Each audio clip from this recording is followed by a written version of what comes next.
Hi masters, for you మీకోసం ఛానల్కి స్వాగతం సుస్వాగతం. ముందుగా మన జగద్గురువైన బ్రహ్మర్షి పితామహ పత్రిజీ గారికి, మన గురుమాతకి నా ఆత్మ ప్రణామాలు మాస్టర్స్. ఓకే మాస్టర్స్, ప్రతిరోజు మన ఛానల్లోని ధ్యానం, స్వాధ్యాయం, సజ్జన సాంగత్యం జరుగుతుంది మాస్టర్స్. అలాగే ఈ జూమ్ సెక్షన్లో పాల్గొన్న మాస్టర్లకి, యూట్యూబ్లో చూస్తున్న మాస్టర్లకు కూడా ధన్యవాదాలు తెలుపుకుందాం.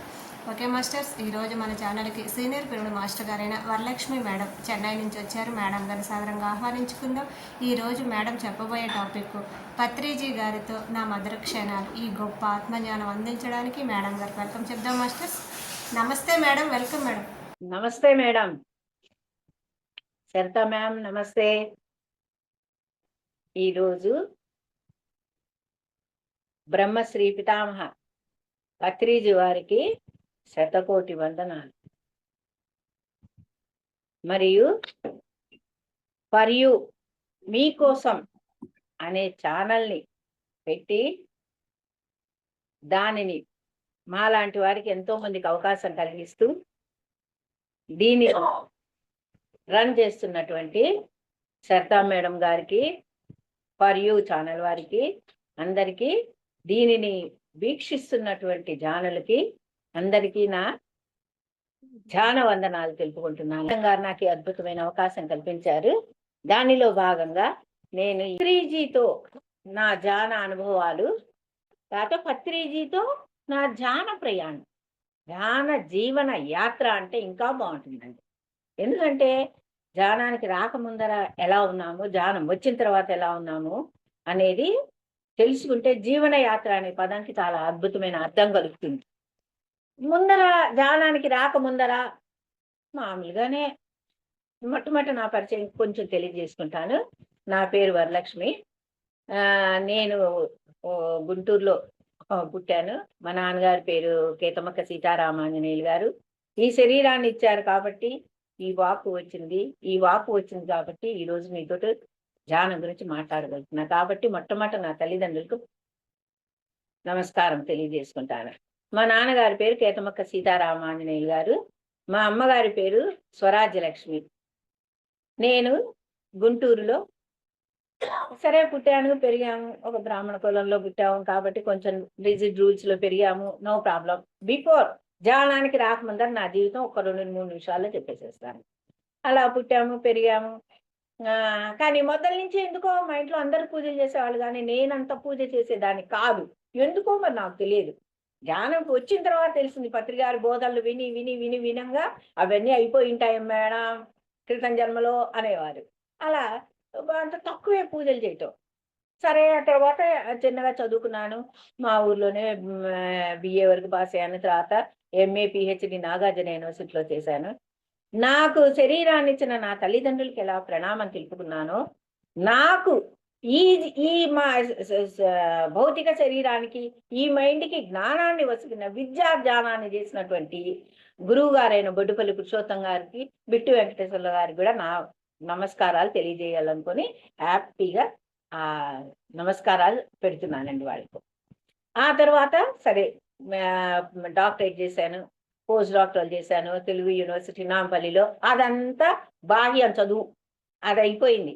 అయిపోయిన తర్వాత పెళ్ళి అయిపోయింది. మామూలుగా అందరితో పాటు లాగానే పెళ్ళయింది. మా హస్బెండ్ పేరు వివిజి రాజు. ఆయన కూడా కొన్ని 100 క్లాసెస్ చెప్తూ ఉంటారు, ధ్యానం చేస్తూ ఉంటారు.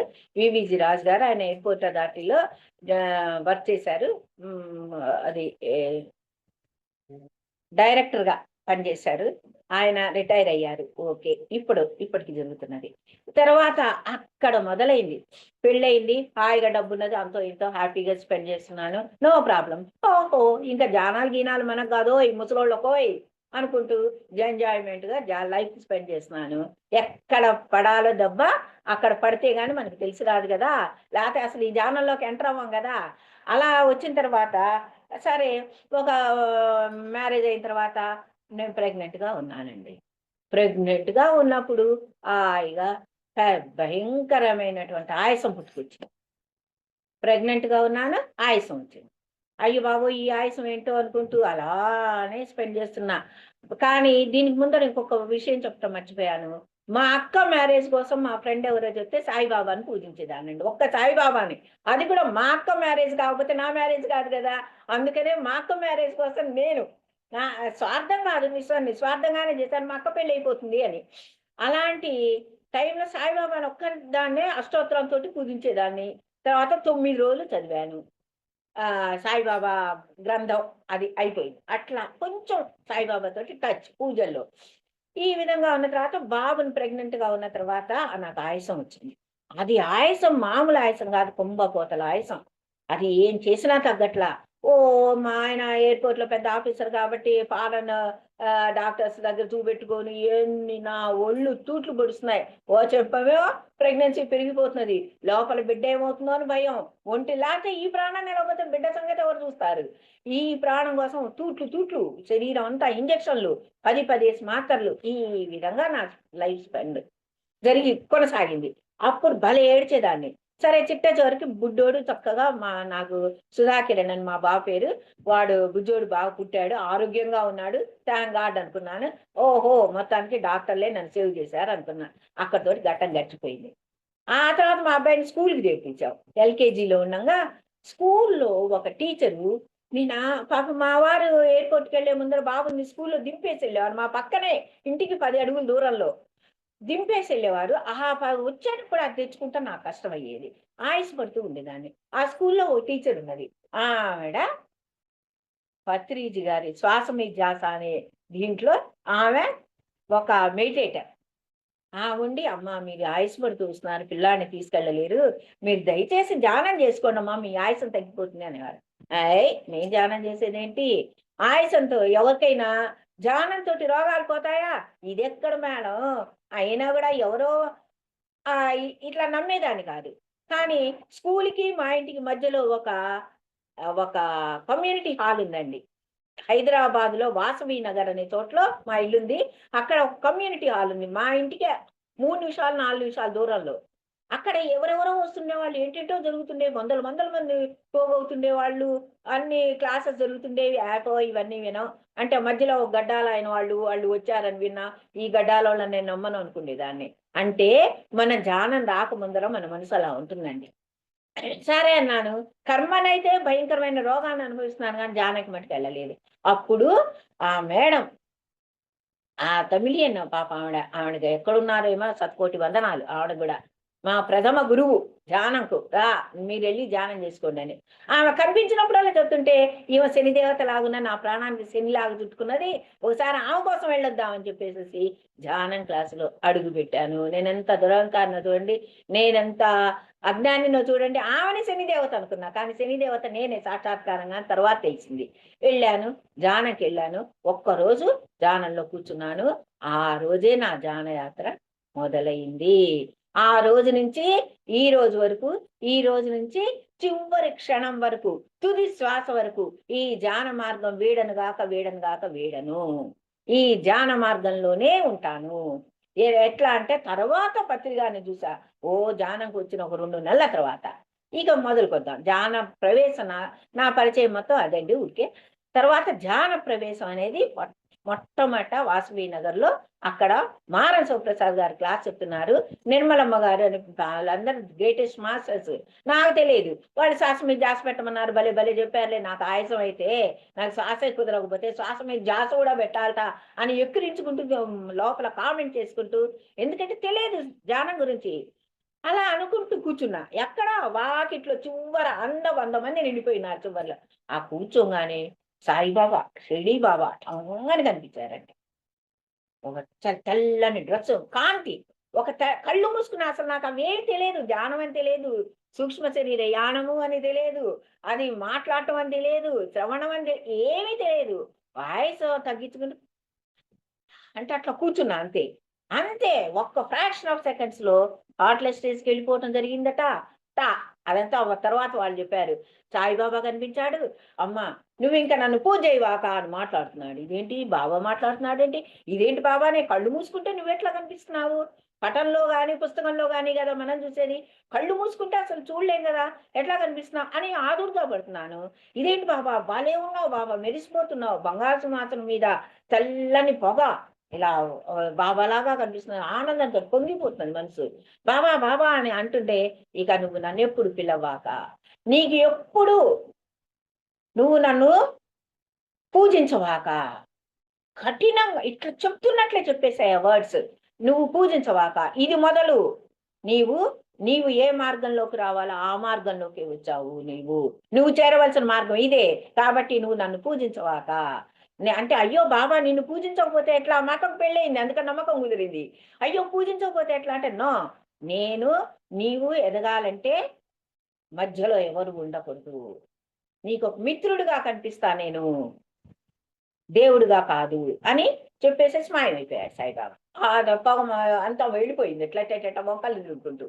అంతలోగా ఆ ప్లేస్ లోకి ఒక తెల్ల పైజమా, ఒక లాల్చి వేసుకొని, ఒక పొడవు తెల్ల గడ్డం పెట్టుకొని, వచ్చావా, వచ్చి పడ్డావా, ఇంకెక్కడికి పోతావు అని నవ్వుతున్నారు. వైమో, ఆయనంటే సాయిబాబా. ఈయనెవరు గడ్డాలాయన? ఈయనెవరన్నా దెయ్యమా? మరి మనకు తెలియదే, ఎవరి గడ్డం పెట్టుకొని తెల్లగడ్డం అని అనుకుంటున్నాను. అంతలోకి ఇంకెక్కడికి పోలేవులే, ఇక్కడే ఉంటావు అని చెప్పేసి ఆయన కూడా మాయమైపోయాడు. అందరూ చప్పట్లు కొట్టారు. నేను కళ్ళు తెచ్చాను, ఎవరన్నా అనుభవం వస్తే చెప్పండి అన్నారు. అది అనుభవాన్ని కూడా తెలియదు, కానీ నేను చెయ్యెత్తాను. చూసారా, అంత ప్రాక్టికల్ గా ఆ టైం వస్తే, ప్రారంభం తీరితే, శనిదేవత అని ఆమెను అనుకున్న ఆమె కాదు, నాకు జానదేవత వరించింది. ఆ రోజు వరించింది, నా మెళ్ళో పూలమాలేసింది. ధ్యానం అనే పూలమాల వేసింది ఆ ధ్యానదేవత. ఆ క్షణం చెప్పేశాను. ఓమ్మో, ఈమె థర్డ్ అయ్యే మాస్టరు, ఈవిడ మొట్టమొదటి రోజు వచ్చారంటున్నారు అని క్లాప్స్ కొట్టేచ్చారు. ఇదేంటి నాలాంటి ఆయుసం క్లాప్స్ కొడుతున్నారు ఏంటి అనుకున్నాను. అయిపోయింది, ధ్యానం గడపలోకి అడుగు పెట్టేశాను. నా దరిద్రప కర్మ కొంత తొలగిపోయింది. ఎవరైతే ధ్యానం వాకిట అడుగు పెడతారో వారికి కర్మలు తీరుతాయి, అందులో డౌట్ లేదు. ఆ విధంగా ఇక సార్ తోటి అప్పటి వరకు సార్ నాకు తెలియదు అసలు. ఆ సార్ ఆయన చెప్పారు, సాయిబాబాని చూశానంటున్నావమ్మా, నువ్వు ఇంకో ఆయన్ని చూశానండి, ఎవరు తెల్లగడ్డం ఆయన్ని అంటే, ఈయన అన్నారు. వాళ్ళు ఎందుకు, వాళ్ళు మాస్టర్స్ కదా, వాళ్ళు చదివేస్తారు మనల్ని. ఈయన అన్నారు. ఈయనే చూశానండి అన్న, పత్రికారి ఫోటో. కాబట్టి పత్రికారు మొట్టమొదట నాకు యాస్ట్రల్ గానే కనిపించారు. ఆ తర్వాత ఒక ఇంటికి వచ్చారు పత్రికారు. వచ్చినప్పుడు గడాలు ఆయన ఇంకా పూర్తిగా రాలా, 4 రోజుల తర్వాత ఒక ఇంటికి వచ్చారు. నమ్మని ఇట్లాంటి వాళ్ళని అనుకుంటూనే, నేను కనుక నిజంగా ఈయన నమ్మాలి అంటే అంటే సార్ తోటి నా భౌతిక శరీరంతో ఈ జీవన యాత్ర ఎలా ఉంది, మొట్టమొదట భౌతికంగా నేను సార్ తోటి గడిపినటువంటి క్షణాలని చెప్తాను. రెండోది, సూక్ష్మ శరీరంతో నేను సూక్ష్మ శరీర రూపంతో సార్కి నాకు ఉన్న ప్రయాణం, మేమిద్దరం కలిసి చేసిన ప్రయాణం గురించి చెప్తాను. సార్ నుండి ఏం నేర్చుకున్నాను అనేది చెప్తాను. సార్ యొక్క గొప్పతనం గురించి చెప్తున్నాను క్లాసులో. మొదటిది పరిచయం, ధ్యాన పరిచయం అయిపోయింది. ఇప్పుడు సార్ తోటి స్థూల శరీరంతో ఏ విధంగా నేను చూశాను సార్ని అనేది చెప్దాం. నేను సార్ని ఫస్ట్ టైం ఎక్కడ చూశాను అంటే, ఒకళ్ళ ఇంట్లో ఆయన వచ్చారు. వస్తున్నప్పుడు సార్ వచ్చారంటే కిటకిటకిటలు ఆడిపోతున్నది. ఇది ఎంత 25 క్రితం మాట అండి. అప్పుడు సార్ వచ్చారంటే ఒక హాల్ నిండేది అంతే. ఇప్పుడు ఏ హాళ్ళు పట్టవు. ఇప్పుడంటే నాట్ టుడే, తర్వాత. సరే, ఆ హాల్లో మేమందరం కూర్చొని ఉన్నప్పుడు ఈయన ఎవరో సార్ వస్తారంటున్నారు కదా, 5-6 రోజుల నుంచి మెడిటేషన్కి వెళ్తున్నాను కదా, ఈయన వస్తే ఎలా ఉంటుంది, వస్తే దొంగ, అందరూ కళ్ళు మూసుకోండి, ధ్యానంలో కూర్చోండి అన్నాం. కొత్త వాళ్ళం కదండి, దొంగ చూపు చూస్తున్నా నేను. నాకు తెలుసు చూడకూడదని, వాళ్ళు మనల్ని చూస్తారేమో, దొంగ కళ్ళు మూసుకొని కన్ను తెరిచి అట్లా దొంగ వేషం వేస్తూ చూస్తున్నాను. అంతలోకి అట్లా కళ్ళు మూసుకున్నప్పుడు అని ఒక వైబ్రేషన్స్, సార్ వైబ్రేషన్స్ టచ్ అయ్యాయి. అంటే మీద గుండా, అంటే నడుచుకుంటూ అలా వెళ్ళిపోతున్నారు. ఆయన చైర్లో కూర్చున్నారు. నేను నిజంగా ఈయన ఒక ఆయన కూర్చున్నారు, ఇంకా ఓపెన్ యువర్ ఐస్ అనలేదు. అయినా నేను దొంగచాటుగా కన్ను తెచ్చి ఈయనని చూస్తుంటే, ఈయన ఎవరో తెల్లగడ్డంగా అట్లా ఉన్నారు కదా, ఈయన నిజంగా నేను గొప్పవాడు నమ్మాలంటే, అంటే నా మూర్ఖపు మనసు అది, నమ్మాలి అంటే నాకు సాయిబాబా లాగా ఆయన కనపడాలి. ఇది ఎక్కడ గొంతమ్మ కోరికండి, నాకు కనపడాలి అనుకొని మళ్ళీ భయంతో కళ్ళు మూసుకున్నా. అమ్మో, వీళ్ళతో పెట్టుకోకూడదు, మనకు తెలియదు అనుకుంటూ కళ్ళు మూసుకున్నా. అంతే, మళ్ళీ దొంగచాటుగా కళ్ళు తెరిచేటప్పటికి నా భ్రాంతి అన్నమాట. సాయిబాబా లాగా కనిపించారండి.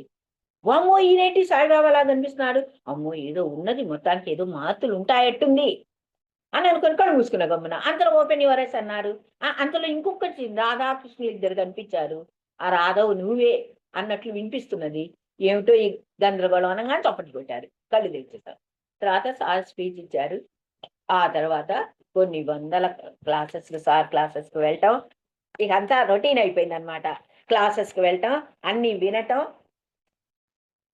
క్లాసెస్ వినటం, తర్వాత తర్వాత చిన్నగా స్లోగా క్లాసెస్ వినటం, క్లాసెస్ చూడటం లైన్గా అలవాటైపోయిందండి. అలవాటైపోయి ధ్యాన యజ్ఞాలకు వెళ్ళటం, సార్ తోటి పరిచయం తక్కువైనా కూడా సారు మా పత్రిజీ అనే లెవెల్కి ఆటోమేటిక్గా రావటం జరిగిపోయింది. ఆ తర్వాత ఏమైందంటే ఒకసారి సార్ వాళ్ళ మదర్ బర్త్డే వచ్చింది. బాసరాలో చేశారు. సావిత్రమ్మ గారు ఆవిడ పేరు, వాళ్ళ అమ్మాయి పేరు సుధా. ఆ సారు సావిత్రమ్మ గారు, సుధా, పత్రి మేడం వీళ్ళందరూ స్టేజ్ ఎక్కారు. మేమేమో కొత్త వాళ్ళం కదా, అలా చూస్తూ ఉన్నాం. వాళ్ళ అమ్మగారిని గురించి ఆయన చెప్తూ ఉన్నారు. మా అమ్మ నమ్మదు, మా ఆవిడ అసలు నమ్మేది కాదు, ఈ జాన నేనే కొత్తల్లో కర్నూలు జాన యజ్ఞాలు అప్పుడు అలా చేసుకున్నాము. అంటే తర్వాత ఆవిడ చెప్పారు, ఒక మహానుభావుడు చెప్పాడమ్మా నాకు, నీ కడుపున ఒక యోగీశ్వరుడు పుడతాడు, ఆ యోగీశ్వరుడు చాలా గొప్పవాడవుతాడు, ప్రపంచాన్ని కదిలిస్తాడు అని చెప్పారు. అయినా నేను నమ్మేదాన్ని కాదు, రాను రాను మా సుభాషం చూస్తుంటే నాకు అట్లా అని అనిపిస్తుంది ఆవిడ చెప్పారు. అయిపోయి అందరూ కళ్ళు మూసుకోండి అన్నారు. ధ్యానం చేయించారు. సెక్షన్ క్లోజ్ ముందర కూర్చున్నప్పుడు నాకు కర్నూలు ఆ ధ్యానంలో కూర్చోగానే అక్కడ ఏమైపోయింది, సార్ గారు నాకు బిడ్డ అనే ఫీలింగ్ వస్తున్నది. ఎందుకు తెలియదు ఆత్మ బంధం అట్లా ఉంటుందట్టుంది. బిడ్డ బిడ్డ ఈయన నీ బిడ్డ, నీకు ఒక జన్మలో నీ కడుపును పుట్టిన బిడ్డ అని వస్తుంది. ఏమోలే మనకు తెలియదు, అవంతా అంత బాగా తెలియదు కదా, ఒకవేళ ఏమోలే అనుకుంటూ ఊరుకున్నాను. అంతలో అలా అనిపించింది, వచ్చేసా, అయిపోయింది, సెక్షన్ అయిపోయింది. నా బిడ్డ అని వస్తున్నది ఏంటి, ఇంకా మనసు పీకుతున్నది ఏంటి, నా పక్కన కూర్చుంటే బాగుండి ఈయన అని అనుకున్నానండి. నేను కొత్తగా చేరిన మెడిటేటర్ని అని అనుకున్నానో లేదు, ఆయన ఎక్కారు. ఓ కేరింతలు, బస్సులో అందరం బస్సుల్లో, అప్పుడు బస్సులో వెళ్తే గొప్ప, అబ్బో ఎన్ని సార్లు సార్తో ప్రయాణించాను అంటే అట్లా బస్సులలో వెళ్ళామా, అంతా ఎక్కడ అడవుల్లో తిరిగామా, అంతా బ్రహ్మాండంగా తిరిగాళ్ళం. అలా బస్సులో ఉన్నప్పుడు ఆయన అందరినీ పలకరించుకుంటూ చప్పట్లు కొడుతుంటే వచ్చి నా పక్కన ఒక సీట్ ఖాళీ ఉన్నదండి. ఏమిటో అదంతా యాక్సిడెంటల్ గా జరుగుతుందో ఏమో, వచ్చి ఆ పక్కన కూర్చున్నారు. ఓయమ్మో, ఒక్క నిమిషమే. ఎస్ మేడం, ఏంటి, ఆయన ఎవ్వరైనా ఎస్ మేడం అంటారు, గొప్ప వ్యక్తి, మర్యాద తెలిసిన వ్యక్తి. ఆయన ఎస్ మేడం చెప్పండి అంటే ఏం లేదు సార్ భయం అయిపోయింది. నేను అనుకున్నానో లేదో, ఇంకా అంటే నాలో ధ్యానం గురించినటువంటి నమ్మకం కుదిరిపోతుంది అన్నమాట. అయ్యో ఇదంతా నిజమే అట్టుంది, అయ్యో బాబు ఎంత గొప్పతనం, సార్ నేను అనుకున్నానో లేదో కూర్చున్నాను, మళ్ళీ లేచిపోయారు. అయిపోయింది, నమ్మకం కుదిరింది. ఆ తర్వాత సరే అలా అలా జరుగుతూ వస్తున్నది. సార్తో ప్రయాణం జరుగుతున్న తర్వాత ఒక 6-7 సార్లు మా ఇంట్లో నైట్ హాల్ట్ ఉన్నారు. సార్ నైట్ వచ్చేవారు, ఎక్కడైనా వెళ్ళొచ్చినా నైట్ వచ్చేవారు, వచ్చి మా ఇంట్లో నైట్ ఉండేవారు. దూరంగా ఉన్న వాటికి వెళ్ళొచ్చినా అట్లా మా అదృష్టం. అంటే వీళ్ళిద్దరు మొగుడు పెళ్ళాం, ఇద్దరు జానులు అని వాళ్ళకి తెలుస్తాయండి. వాళ్ళకి అన్ని వైబ్రేషన్స్ వలన తెలుస్తాయట, మన ఆరాసు వైబ్రేషన్స్ బట్టి. సారు మానసప్రసాద్ గారి ఇంటి పక్కనే మా ఇల్లు కూడా. అట్లా మానం గారి ఇంటికి వచ్చినప్పుడల్లా మా ఇంట్లో ఉండేవారు, ఒకప్పుడు నైట్స్ ఉండేవారు. ఏ ఊర్లోకి వెళ్ళినా, ఆ ఊళ్ళో విశాఖపట్నంలో కానీ అట్లాంటి ఊళ్ళకి వెళ్ళినప్పుడు నైట్, రాజు మీ ఇంటికి వస్తున్నా అని చెప్పి మా ఇంటికి వచ్చేవారు. నైట్ హాల్ట్ ఉండేవారు. వేడి నీళ్లు కాగబెట్టి వాళ్ళ సార్కి, ఎంత వేడి నీళ్ళు ఎంత పెడితే 4-5 బకెట్లు పెడితే స్నానం చేసేవారు. ఎంత అద్భుతంగా ఉండేదో. అలా 6-7 సార్లు మా అదృష్టము, మా పూర్వజన్మ సుకృతం మాతోటి సార్ ఉండటం జరిగింది. ఆ తర్వాత మా హస్బెండ్ 2000లో మేము వచ్చాం అనుకుంటాం, 2001లోనో మేము ధ్యానంలోకి వచ్చామండి. ఆ తర్వాత సార్ మానస సరోవరానికి టూర్కి వెళ్ళారు. నేను మా బాబు చిన్నవాడు అవటం వలన, అమ్మో బాబు విడిచిపెట్టి వెళ్ళలేము, వెళ్తే కష్టం అవుతుంది అని చెప్పి నేను మానస సరోవరానికి వెళ్ళలేదు. వెళ్ళకుండా మా హస్బెండ్ వెళ్ళారు. వెళ్ళిన తర్వాత నేను ధ్యానంలో కూర్చుండేదాన్ని. నేను ధ్యానంలో కూర్చోగానే ఆయన చెప్పేవారు, చూడు రాజు, వాళ్ళు నేపాల్, టిబెట్ ఇవన్నీ దాటి మొత్తానికి మానసరోవరం బార్డర్స్ లోకి చేరారు. నేను ప్రేమనాథ్ సార్ ఒకళ్ళ ఇంట్లోకి వచ్చి మెడిటేషన్ చేస్తుంటే నన్ను ధ్యానంలో కూర్చున్నప్పుడు ప్రేమనాథ్ సార్ బాగా క్లోజ్ అండి. ప్రేమనాథ్ సార్ తెలుసో మీకు తెలియదు. ప్రేమనాథ్ సార్ మాకు తండ్రి లాంటి వారండి. ఆ ప్రేమనాథ్ సార్ అంటే ఎంత లక్ష్మి లక్ష్మి లక్ష్మి అంటూ భలే ఉండేవారండి. అలా ప్రేమనాథ్ సార్ దగ్గర కూర్చొని ధ్యానం చేస్తుంటే, సార్ పత్రి సార్ వాళ్ళ ప్రోగ్రాం ఆగిపోయిందండి అన్నారు ధ్యానంలోంచి లేచి. అదేంటమ్మా అన్నారు. అవునండి, ఒక హాల్ట్ పడుతుందండి, ఎందుకో వాళ్ళు నాకు కనిపిస్తున్నారు, పొడవు అంటే సూక్ష్మ శరీరాలు కనిపిస్తున్నాయి, వాటన్నిటిలో ఒక పొడవుగా ఉన్న సూక్ష్మ శరీరంతో సార్ ముందుకు నడుస్తూ ఆగండి ఇవాళ వద్దు అన్నారు. ఆగిపోయారండి అన్నారు. అనగానే అని నాకు ఏమో సార్ నిజమో రైటో కాదో నాకు తెలియదు సార్, ఊరికే మీకు చెప్పాను సార్ నాకు వచ్చిన అనుభవం అన్నాను. వెంటనే మానస ప్రసాద్ గారికి ఫోన్ చేశారు. మానస ప్రసాద్ గారు ఎవరికో ఫోన్ చేశారు. అవును, ఈ రోజు నైట్ హాల్ట్ ఆగిపోయారు వాళ్ళు. వాళ్ళు ఎవరు బార్డర్స్ లో లైన్ క్లియరెన్స్ రాలేదు, రేపు వస్తుంది, రేపు మార్నింగ్ వెళ్తారు అన్నారు. అని వాళ్ళు ఫోన్ చేసేవారు. నువ్వు చెప్పింది నిజం అమ్మా లక్ష్మి అనేటప్పటికి మనకి ఇంకేముంది, అమ్మో నాకు అన్ని తెలిసినాయన్నమాట. కొంచెం కొంచెం అంటే చిన్న చాక్లెట్ లాంటివండి ఇవన్నీ అనుభవాలన్నీ. అమ్మో రియల్లీ ఐఎమ్ గ్రేట్ అనుకుంటున్నాను. ఇంకొంత సరే వాళ్ళంతా మానసరోవర యాత్ర చేసి వచ్చారు. అంత షార్ట్ కట్ లో చెప్తున్నానండి, నో టైం ఇప్పటికే ఇది వాటిన మానసరోవర యాత్ర చేసి ఇంటికి వచ్చేసారు. రాజు సారు సార్ చెప్పారు. అక్కడ రాజు సార్ వచ్చిన తర్వాత నాకు చెప్పారు, అంటే మా హస్బెండ్ నాకు చెప్పారు. సార్ ఏమన్నారు తెలుసా అన్నారు. అంటే ఏమోనండి, నేను మానసరోవరం చూశాను, మానసరోవరం చుట్టుపక్కల ఉన్న ప్రాంతాలన్నీ చూశాను నేను. మీరు అక్కడ చూశారు, మీరంతా బ్రహ్మాండంగా నన్ను వదిలిపెట్టేసి మీరు వెళ్ళి, కానీ నేను మటుకు ఇక్కడి నుంచి కొన్ని కొన్ని చూశానండి, బలాని బలానివి బలాని బలానివి బలాని చోట బలాన్ని ఉంది అని అట్లా చెప్తూ వచ్చానమాట. అవును, సార్ కూడా నాతో అన్నారు, నీ రాజు నువ్వు ₹1,00,000 ఖర్చు పెట్టుకొని నాతోటి వచ్చావు, కానీ మీ మిస్సెస్ అక్కడ థర్డ్ ఐ తోటి ఇక్కడికి వచ్చి చూస్తున్నది, సూక్ష్మ శరీరంతో చూస్తున్నది, థర్డ్ ఐ తోటి వీక్షిస్తున్నది, పైసా ఖర్చు లేకుండా ఇంట్లో కూర్చొని మానసరోవరాత్రి చేస్తున్నది అన్నారు. అన్నారు నాతో సార్ అన్నారు.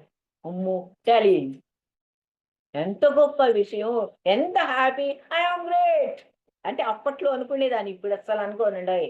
I'm not great than others, but I am great, I'm a meditator. నా లైఫ్లో నేను పొందినటువంటి ఏకైక సంపద అదే, ఈ జీవితానికి తీసుకున్నటువంటి వరం అదే, వరప్రసాదం కూడా అదే. అదే సార్ మన చేతుల్లో వడ్డించారు అందరికీ. ఎంత అదృష్టం అండి, మనం అందరం ఎంత పుణ్యం చేసుకున్నాము. కాబట్టి ఓకే, ఆ విధంగా థర్డ్ ఐ ద్వారా మీ ఆవిడ చూసేస్తున్నది అన్నారు. అయిపోయింది. ఆ తర్వాత రాజు మీ ఇంట్లో క్లాస్ పెట్టు. హైదరాబాద్ లో ఉన్నామండి, మా మానస ప్రసాద్ గారి పక్కనే మా హౌస్, అక్కడ ఉన్నాం 5th floor లో. ఎవరెవరైతే మానసరోవరం వచ్చారో ఆల్ మాస్టర్స్ కి నువ్వు మెసేజ్ పంపించి, అన్ని ఊళ్ళ వాళ్ళు, అన్ని స్టేట్స్ వాళ్ళు, మీకు వీలుంటే రండి అని చెప్పి పిలిపించి మీ ఇంట్లో క్లాస్ పెట్టు అన్నారు. అంటే ఆయన ప్లాన్ వేశారనమాట. సరేనండి, అంతకంటే మహాభాగ్యం ఏముంది అనుకొని ఓకే చేసాం. సార్ని యాక్సెప్టెన్స్ తీసుకొని ఒకరోజు క్లాస్ పెట్టామండి. ఆ క్లాస్ పెట్టడంతో ఏమైంది, 5th floor లో క్లాస్ పెట్టామండి. మేము ఒక 200 మంది వస్తారేమో, వాళ్ళు వెళ్ళిన వాళ్ళు ఒక 70 మంది అనుకోండి మానసరోవరం, ఒక 100 మంది చుట్టుపక్కల వాళ్ళు వస్తారేమో, ఒక 50 మందో 70 మందో అనుకున్నామండి. అనుకొని మిరపకాయ బజ్జీలు, ఈ ఇదేంటి బిర్యానీ, ఎన్నో ఒక 5-6 కేజీలు ఒక మనిషిని పెట్టి మొత్తం చేయించామండి. చేయించి చాలా ఒక 200 మందికో పైన వచ్చేట్టు చేయించామండి. కానీ సాయంత్రం అయింది, 5ంటికి సుధా మేడం, సారు మేడం అందరూ పైకి వస్తున్నారు. వచ్చేటి చినుకులు స్టార్ట్ అయ్యి, దేవుడా 5th floor లో పెట్టాం, ఓపెన్ టెర్రస్ లో పెట్టాం. అప్పటిదాకా మామూలుగానే ఉంది, చినుకులు మబ్బులు కమ్ముకొచ్చాయి. మేము దిగులు పడి చచ్చిపోతున్నాం, అంతమందిని ఎక్కడ పెడతామండి, ఇంట్లో సరిపోతారా, అందరూ గుమిగూడు ఉన్నారు. మాకు కాళ్ళు చేతులు వణికిపోతున్నాయి, మరి అరేంజ్మెంట్ చేసింది మేమే కదా, ఎట్లా ఎట్లా అని భయపడుతున్నాము. చిరుజల్లు స్టార్ట్ అయింది. ఆ చిరుజల్లు 3 hours అట్లానే ఉందండి. చల్లని గాలి, చల్లని చినుకులు, ఎంత బాగుందంటే ఎంతో ముందు ఎప్పుడు మనం అంత మధురమైనటువంటి సన్నివేశం చూడలేదేమో. అలానే పడుతున్నాయి, చిన్న చిన్న చినుకులు పడుతున్నాయి, భలే బాగుంది, ఒంటికి తగులుతూ ఊటీలో లాగా. ఏంటి అద్భుతం అనుకున్నా. అట్లానే గడిచిపోయింది, అయిపోయింది. సారు క్లాసులు చెప్పించారు, అందరితో అయిపోయింది. అయిపోయిన తర్వాత ఇంకా తిండి సీన్ వచ్చేసేటప్పటికి వాళ్ళని చూస్తే నాకు భయం వచ్చేసేసి నేను కిందకు పైకి తిరుగుతున్నా. అంటే మా ఇంట్లో సెకండ్ ఫ్లోర్ పైకి. ఎందుకంటే యాండి ఈయన పిలిచిన యాండి చాలేట్లేదండి అంటే ఏం చేద్దాం ఇప్పుడు, కొన్ని తెప్పిద్దామన్నారు. అసలు ఇట్లా అనుకుంటూ ఉంటే అందరూ భోజనానికి పోయారు. మిరపకాయ బజ్జీలు బ్యాచ్ అయిపోతున్నది. ఆ, ఇంకో పాత్ర పెట్టించేసి వండిస్తాం, పులిహోర చేయించేస్తాం. కానీ అంతలో సార్ చూసారు. మేడం రండి అన్నారు.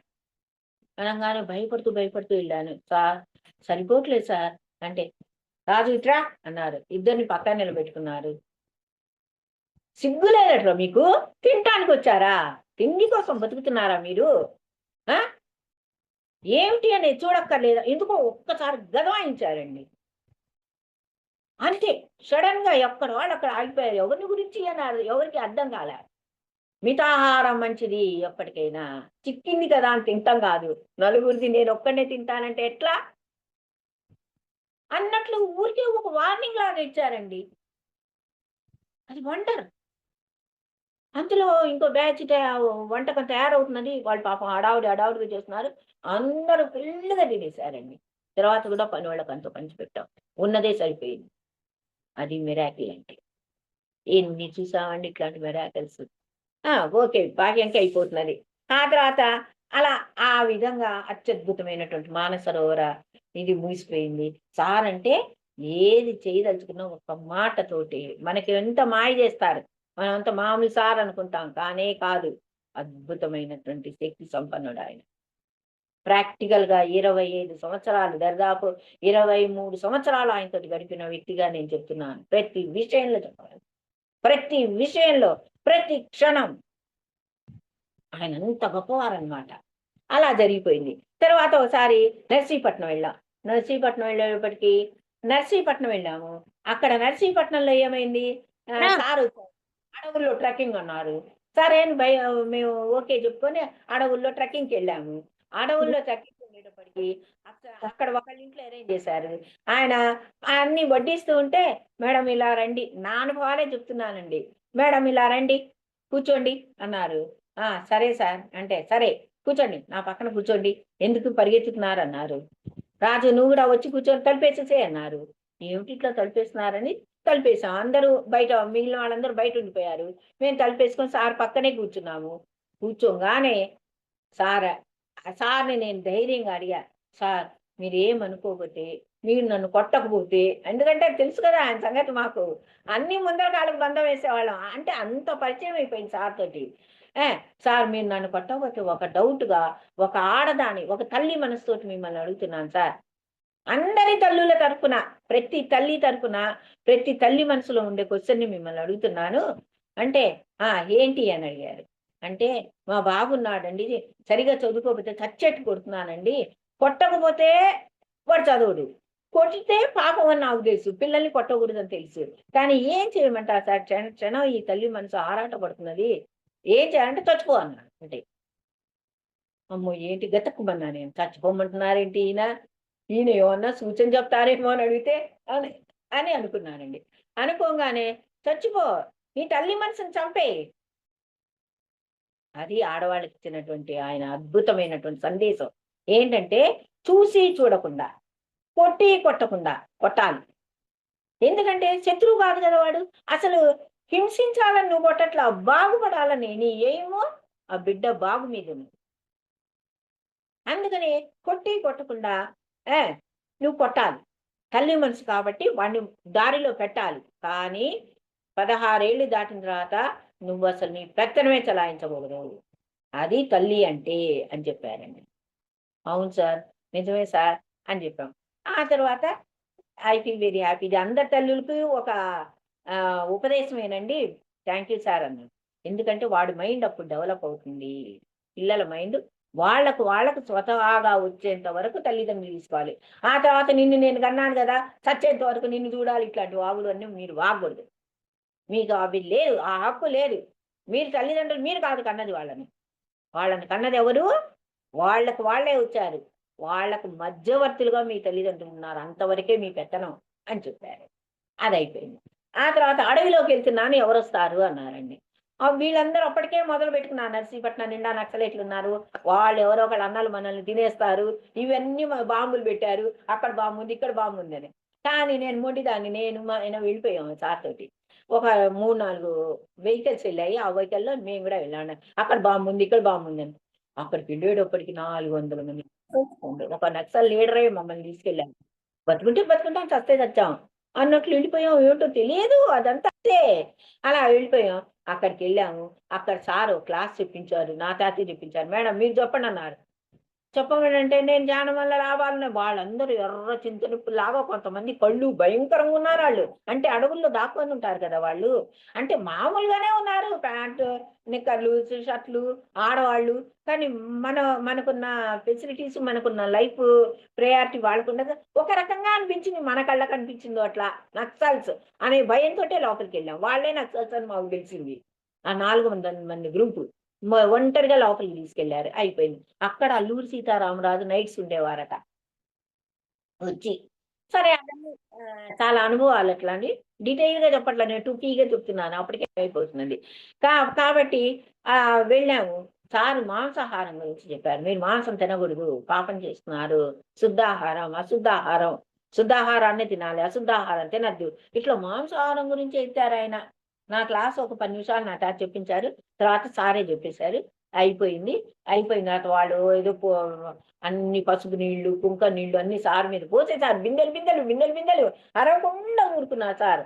ఎక్కడ తగ్గాలో, ఎక్కడ పెరగాలో, ఎక్కడ ఎట్లా ఉండాలో, ఎవరిని చంపకు పెట్టి కొట్టాలో, ఎవరిని కొట్టకూడదు, ఎవరి కాళ్ళ మీద పడాలో, ఎవరిని కాళ్ళు ఎక్కడెక్కడ దెబ్బలు పడాలో అన్నీ అంతా ఆయనకు తెలుసు. ఎందుకంటే ఆయన అన్ని చదవగలిగినటువంటి సత్తా ఉన్న మనిషి ఆయన. అందరినీ చదవగలిగినటువంటి సత్తా ఉన్న మనిషి. ఆ విధంగా సార్ పూజలు చేశారు, బయటకు వచ్చేసాం. క్లాస్ అయిపోయింది, నర్సీపట్నం అయిపోయింది. ఆ తర్వాత శ్రీశైలం ట్రక్కింగ్కి వెళ్ళాం. ఆ ట్రక్కింగ్కి వెళ్ళేటప్పటికి ఏమైందంటే, వెళ్ళామండి శ్రీశైలం ట్రక్కింగ్కి వెళ్తే సార్ పెట్టారు అదేంటి భీముని కొలను అనే ట్రక్కింగ్ పెట్టారు. భీముని కొలనుకి వెళ్దాం అని చెప్పేసి నేను కూడా వస్తానండి, మా బాబును మా పిన్ని మా అందరు ఒక 1000 మంది అండి భీముని కొలనుకు మేము ఆ రోజు వెళ్ళింది. దాదాపు 1000 అయ్యారు. సరే వెళ్ళాము. పొద్దున్నే టిఫిన్లు పెట్టించేశారు మానవ ప్రసాద్ గారు. టిఫిన్లు అరేంజ్ చేశారు, తిన్నాము. ఆ అడవి ముందరకు వచ్చేసేసి ఇలా నడుచుకుంటూ 14 కిలోమీటర్లు వెళ్ళిపోమన్నాడు. 14 కిలోమీటర్లు నడవటం. అందులో నేను ఆయాసం రోగిని, పూర్తిగా ఆయాసం పోలా. ఒక 5-6 నెలలకు ఆయాసం పోయింది. అయినా అంత దూరం నడవాలని నడవగలనా? వెళ్తున్నాను. కొంచెం సేపు అయ్యేటప్పుడు మా బాబు, అప్పుడు అక్కడ న్యూటన్ సారు, నిర్మలమ్మ గారు, మానవ అందరండి, వాళ్ళు వీళ్ళు లేదు, వెళ్ళిపోతున్నారు. ఎవరు 3 రోజులకు సంచి వేసుకున్నాం వెనక. మందులు తీసుకున్న వాళ్ళు మందులు, మాకు ఎవరికి ఏది కావాలో అవి తీసుకున్నారు. వెళ్ళిపోతూ ఉన్నాం, అలా వెళ్ళిపోతూ ఉన్నాం. వెళ్ళిపోతున్నాడు. కొంచెం దూరం నడిచేటప్పటికి 1 కిలోమీటర్ నడిచేటప్పుడు నాకు ఆయాసం వచ్చేసింది. లోపల దాగుంటుంది కదా, ఆయాసం వచ్చింది. అంటే భయం అన్నమాట, లోపల భయం. మా ఆయన ఎటుపోయారో తెలియదు, మా బాబు ఎటుపోయాడో, మా పిన్ని ఎక్కడో దూరంగా ఉంది, ఇట్లా అనుకుంటూ ఉన్నా. అనుకుంటూ ఉండేటప్పటికి అయినా ఇంకా వెనక్కి వెళ్ళలేను, ముందరికి రాలేను, ఇంకా తప్పదు కదా. 14 కిలోమీటర్లట.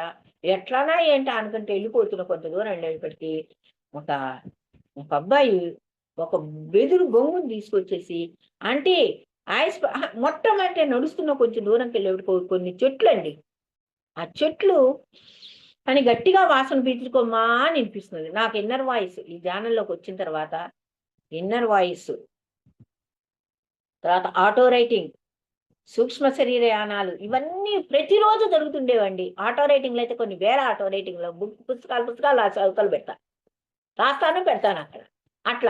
అట్లానే నేను వెళ్తున్నప్పుడు పీల్చుకోరా నాన్న, గట్టిగా గాలి పీల్చుకోని అని వినిపించింది. ఎవరు మాట్లాడుతున్నారు అంటే చెట్లలోంచి ఆ సౌండ్ వస్తున్నది. నాకు అర్థమైపోయింది, ఓహో చెట్ల మీరు మాట్లాడుతున్నారా అన్నా. అవును, మా చెట్ల గాలి నువ్వు పీల్చుకొని నడవగలవు అనిపించింది. సరే అని చెప్పేసి కొంచెం దూరం నడిచేటప్పటికి ఒక అబ్బాయి, ఎవరో అబ్బాయి, ఆంటీ ఆంటీ మీరు ఆయాసపడుతున్నారు, ఇదిగోండి బొంగు, ఈ అడవిలో కొమ్మలు ఉంటాయి కదా చెట్లవి, ఒకటి కొట్టి ఒకటి ఇచ్చాడు చేతులకి. అది ఇస్తే అది పట్టుకొని, థ్యాంక్స్ నాన్న, నువ్వెవరో దేవుళ్ళలాగా వచ్చి నాకు ఇది ఇచ్చావు అంటే నవ్వుకుంటూ వెళ్ళిపోయాడు. చూసారా, ప్రకృతి మనకు ఎంత సహకరిస్తుందో. అది పట్టుకున్నాను, వెళ్ళిపోతున్నాను, ఒక కొండ ఎక్కుతున్నాను. ఆ కొండ ఎక్కే టైంకి అయ్యో ఈయన కూడా లేరే, అసలే నాకు ఎగశ్వాస దిగశ్వాస ఉంది అనగానే ఎక్కడి నుంచో అప్పుడు దాకా తిరిగి నేను వచ్చి చేయి పట్టుకున్నారు, కొండ దాటాను. అట్లా 3 కొండలు దాటి సాయంత్రం అయ్యేటప్పటికి మేము 14 కిలో ఒక చోట మనుషులు మీకు కనిపిస్తారో అక్కడ ఆగిపోండి, అందరు ఆగిన చోటే మీరు కూడా ఆగండి అని చెప్పి పంపించారు మమ్మల్ని. అక్కడ ఆగా ఇష్టకామేశ్వరి టెంపుల్ అండి, అది మాకు తెలియదు. అవన్నీ అడవిలోకి వెళ్ళి వెళ్ళి వెళ్ళి వెళ్ళి ఆ రోరింగ్ శబ్దాలు కొన్ని, అవేంటి అమ్మో పుల్లులు వచ్చి మీద పడుతున్నాయేమో దెబ్బకు చచ్చిపోతాం అని ఆ, అనుకుండే లోపలే ఏమవుతుంది, అది పులి కాదు రోయ్, విమానం రోయ్ అనుకుంటాం. ఇట్లా నవ్వులు తుళ్ళు వెళ్ళిపోయి వెళ్ళిపోయి సాయంత్రం చేరాలండి. అక్కడికి చేరంగానే మబ్బులు వచ్చాయి. ఓమ్మో మబ్బులు వచ్చాయి, ఇక అడవిలో కూర్చొని మబ్బులు వచ్చాయంటే ఎట్లా ఉంటుందండి. అయ్యో అనుకున్నాం. సరే ఈ చిన్న సంచిలో ఒక పళ్ళెం, ఒక గ్లాస్ అవన్నీ ఉంటాయి కదా తినేవి, ఒక బ్లాంకెట్ అంటే దుప్పట్లు కాదు, ఒక పాలిథిన్ కవర్లు వేసుకొని ఎవరికి వాళ్ళు పడుకున్నా అనమాట. ఈ మొదల నుంచి స్టార్ట్ అయిన ఒక 2-3 కిలోమీటర్ల నుంచి ఎవరో ఒక ఆమె ప్రతి ఒక్కళ్ళ కనిపిస్తుందండి. ఎవరో ఒక ఆమె బిళ్ళబొచ్చి పెట్టుకొని ఒరే ఈమె అన్నలు పంపించారేమోరా ఈమెని, ఈలేస్తే అన్నలు నక్సల్స్ వస్తారేమోరా, వాళ్ళు వచ్చి మనల్ని చావదంటారేమో, ఇవన్నీ నవ్వులు జోకులతో వెళ్ళిపోయాం. ఆమె అలా మాతో పాటు వాళ్ళకి కనిపిస్తున్నది, వీళ్ళకి కనిపిస్తున్నది, వాళ్ళు అనుకుంటున్నారు వీళ్ళను ఆమె గురించే చర్చ చేస్తున్నారు. అంతా అయిపోయింది. చిట్ట చివరికి వెళ్ళాం, ఒక కొలను పక్కన పడుకున్నాము. ఆ కొలను పక్కన ఆ బిళ్ళగొచ్చి ఆమె కూడా పడుకుంది. ఒక పెద్ద గోతం ఇక్కడ వేసుకున్నది, అచ్చం మనం బజార్లలో కాగితాలన్నీ పెట్టుకుంటారే అదే రూపం, అదే చింపిరి జుట్టు. ఓయేమో ఈమెవరో అనుకున్నా. అయిపోయింది. రాత్రి ఏటప్పటికి పడుకున్నారు. సరే వాళ్ళు వీళ్ళు మాట్లాడుకుంటే రెస్ట్ తీసుకునేప్పటికి ఒక ట్రిప్ వచ్చేసిన ఆహారం ట్రక్కుల్లో వచ్చింది. తిన్నా, ఎటు నుంచి ఎటు తెచ్చారో పాప అంతా మారంతో ప్రసాద్ గారు అరేంజ్ చేశారు.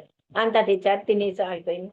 సాయంత్రం 9-10 అయ్యేటప్పటికి చిన్నగా ఎక్కడ వాళ్ళు అక్కడ నడిచొచ్చారు కదా, విశ్రమిస్తున్నారు. ఆ టైంలో సారు ఒక చెట్టు కిందకు వచ్చారు. సార్ కూడా పాప నడిచి రావాల్సిందే. అది మన గురువు గారి యొక్క ప్రత్యేకత. మిగిలిన సార్లందరూ డ్రైవింగ్, ఏసీలు, అవి ఇవి ముట్టుకోకూడదు, నన్నంటావు నామాల కాకిలాగా, అమ్మో డబ్బు పాద పూజలకి డబ్బులు, అవి ఇవి అన్నీ చేస్తారు. నిజమా ఒకటిదా మేడం? ఇవందరూ చేస్తారు, అలానే చేస్తారు. కానీ మన స్వామి మటుకు అదేం చేయలే. మనతో పాటు మన స్వామి 14 కిలోమీటర్లు నడిచారు. మధ్యలో అందరూ కాళ్ళు నొక్కటం, ఆ స్వామి వారికి కాళ్ళు నొప్పి వచ్చాయని ఇలా అంతా అయిపోయింది. సార్ ఎప్పుడు వచ్చారో మాకు తెలియదు. మొత్తానికి మేమంతా 10ంటికి పడుకున్నప్పుడు ఓ చెట్టు కిందకు వచ్చారు సార్. మేము ఆ చెట్టు కింద మా ప్రేమనాథ్ సార్ ఉంటే ప్రేమనాథ్ సార్ దగ్గర మేము వెళ్ళి కూర్చున్నాం. మేము పడుకునేది కొంచెం దూరంలో. సారు మేము ముచ్చట్లాడుతున్నాం. సార్ రాగానే ఓ సార్ వచ్చారని అందరు జరిగారు. ఆ చెట్టు కింద ఆనుకొని కూర్చున్నారు. కొంచెం సేపు అయిన తర్వాత మీకు నిద్ర రావట్లేదు, పడుకోండి అని అరిచారు. అందరు వెళ్ళిపోయారు. కానీ నేను మటుకు రాలేదు. మా వారు కూడా పక్కకి వెళ్ళి పిల్లాడు పిన్ని అందరూ పడుకున్నారు. నేను మటుకు అక్కడే కూర్చున్నాను. ఎందుకో కూర్చోవాలనిపించి నాకు. అప్పుడు కూర్చోగానే ప్రేమనాథ్ సార్ పడుకున్నారు. సార్ ఒక పెద్ద వేరుంటే ఆ వేరు మీద ఇట్లా చెయ్యి పెట్టి, పెద్ద వేరు, చెట్టు వేరు ఏముంటాయండి అక్కడ, ఆ చెట్టు వేరు మీద చెయ్యి పెట్టి ఇట్లా పడుకున్నారు. పడుకుంటే సార్ కాళ్ళు నొక్కుతూ ప్రేమనాథ్ సారు నేను ఒక్కొక్కళ్ళు పడుకుని పోయారు అక్కడే. లాస్ట్ మిగిలింది కూర్చొని ఉన్నది మేమిద్దరమే. ఆహా ఎంత యోగం, ఎంత అదృష్టం. పెద్ద అడవిలో, నట్టడవిలో అర్ధరాత్రి చెట్ల మధ్య తలెత్తితే నక్షత్రాలు, మబ్బులు అప్పుడప్పుడే కమ్ముతున్నాయి. కొన్ని నక్షత్రాలే కనిపిస్తున్నాయి. నక్షత్రాల మధ్యలో ఒక యోగేశ్వరుని సన్నిధిలో పాదాలు నొక్కుతూ కూర్చున్నామంటే అది స్వర్గమా, భూతల స్వర్గమా కాదా? ఎంత అదృష్టం! ఆ స్వామివారి యొక్క గొప్పతనం తెలుసుకున్న వాళ్ళందరికీ అది నిజమే. అలా కూర్చున్నా. నిద్ర రావట్లేదా మీ ఇద్దరికి అన్నారు.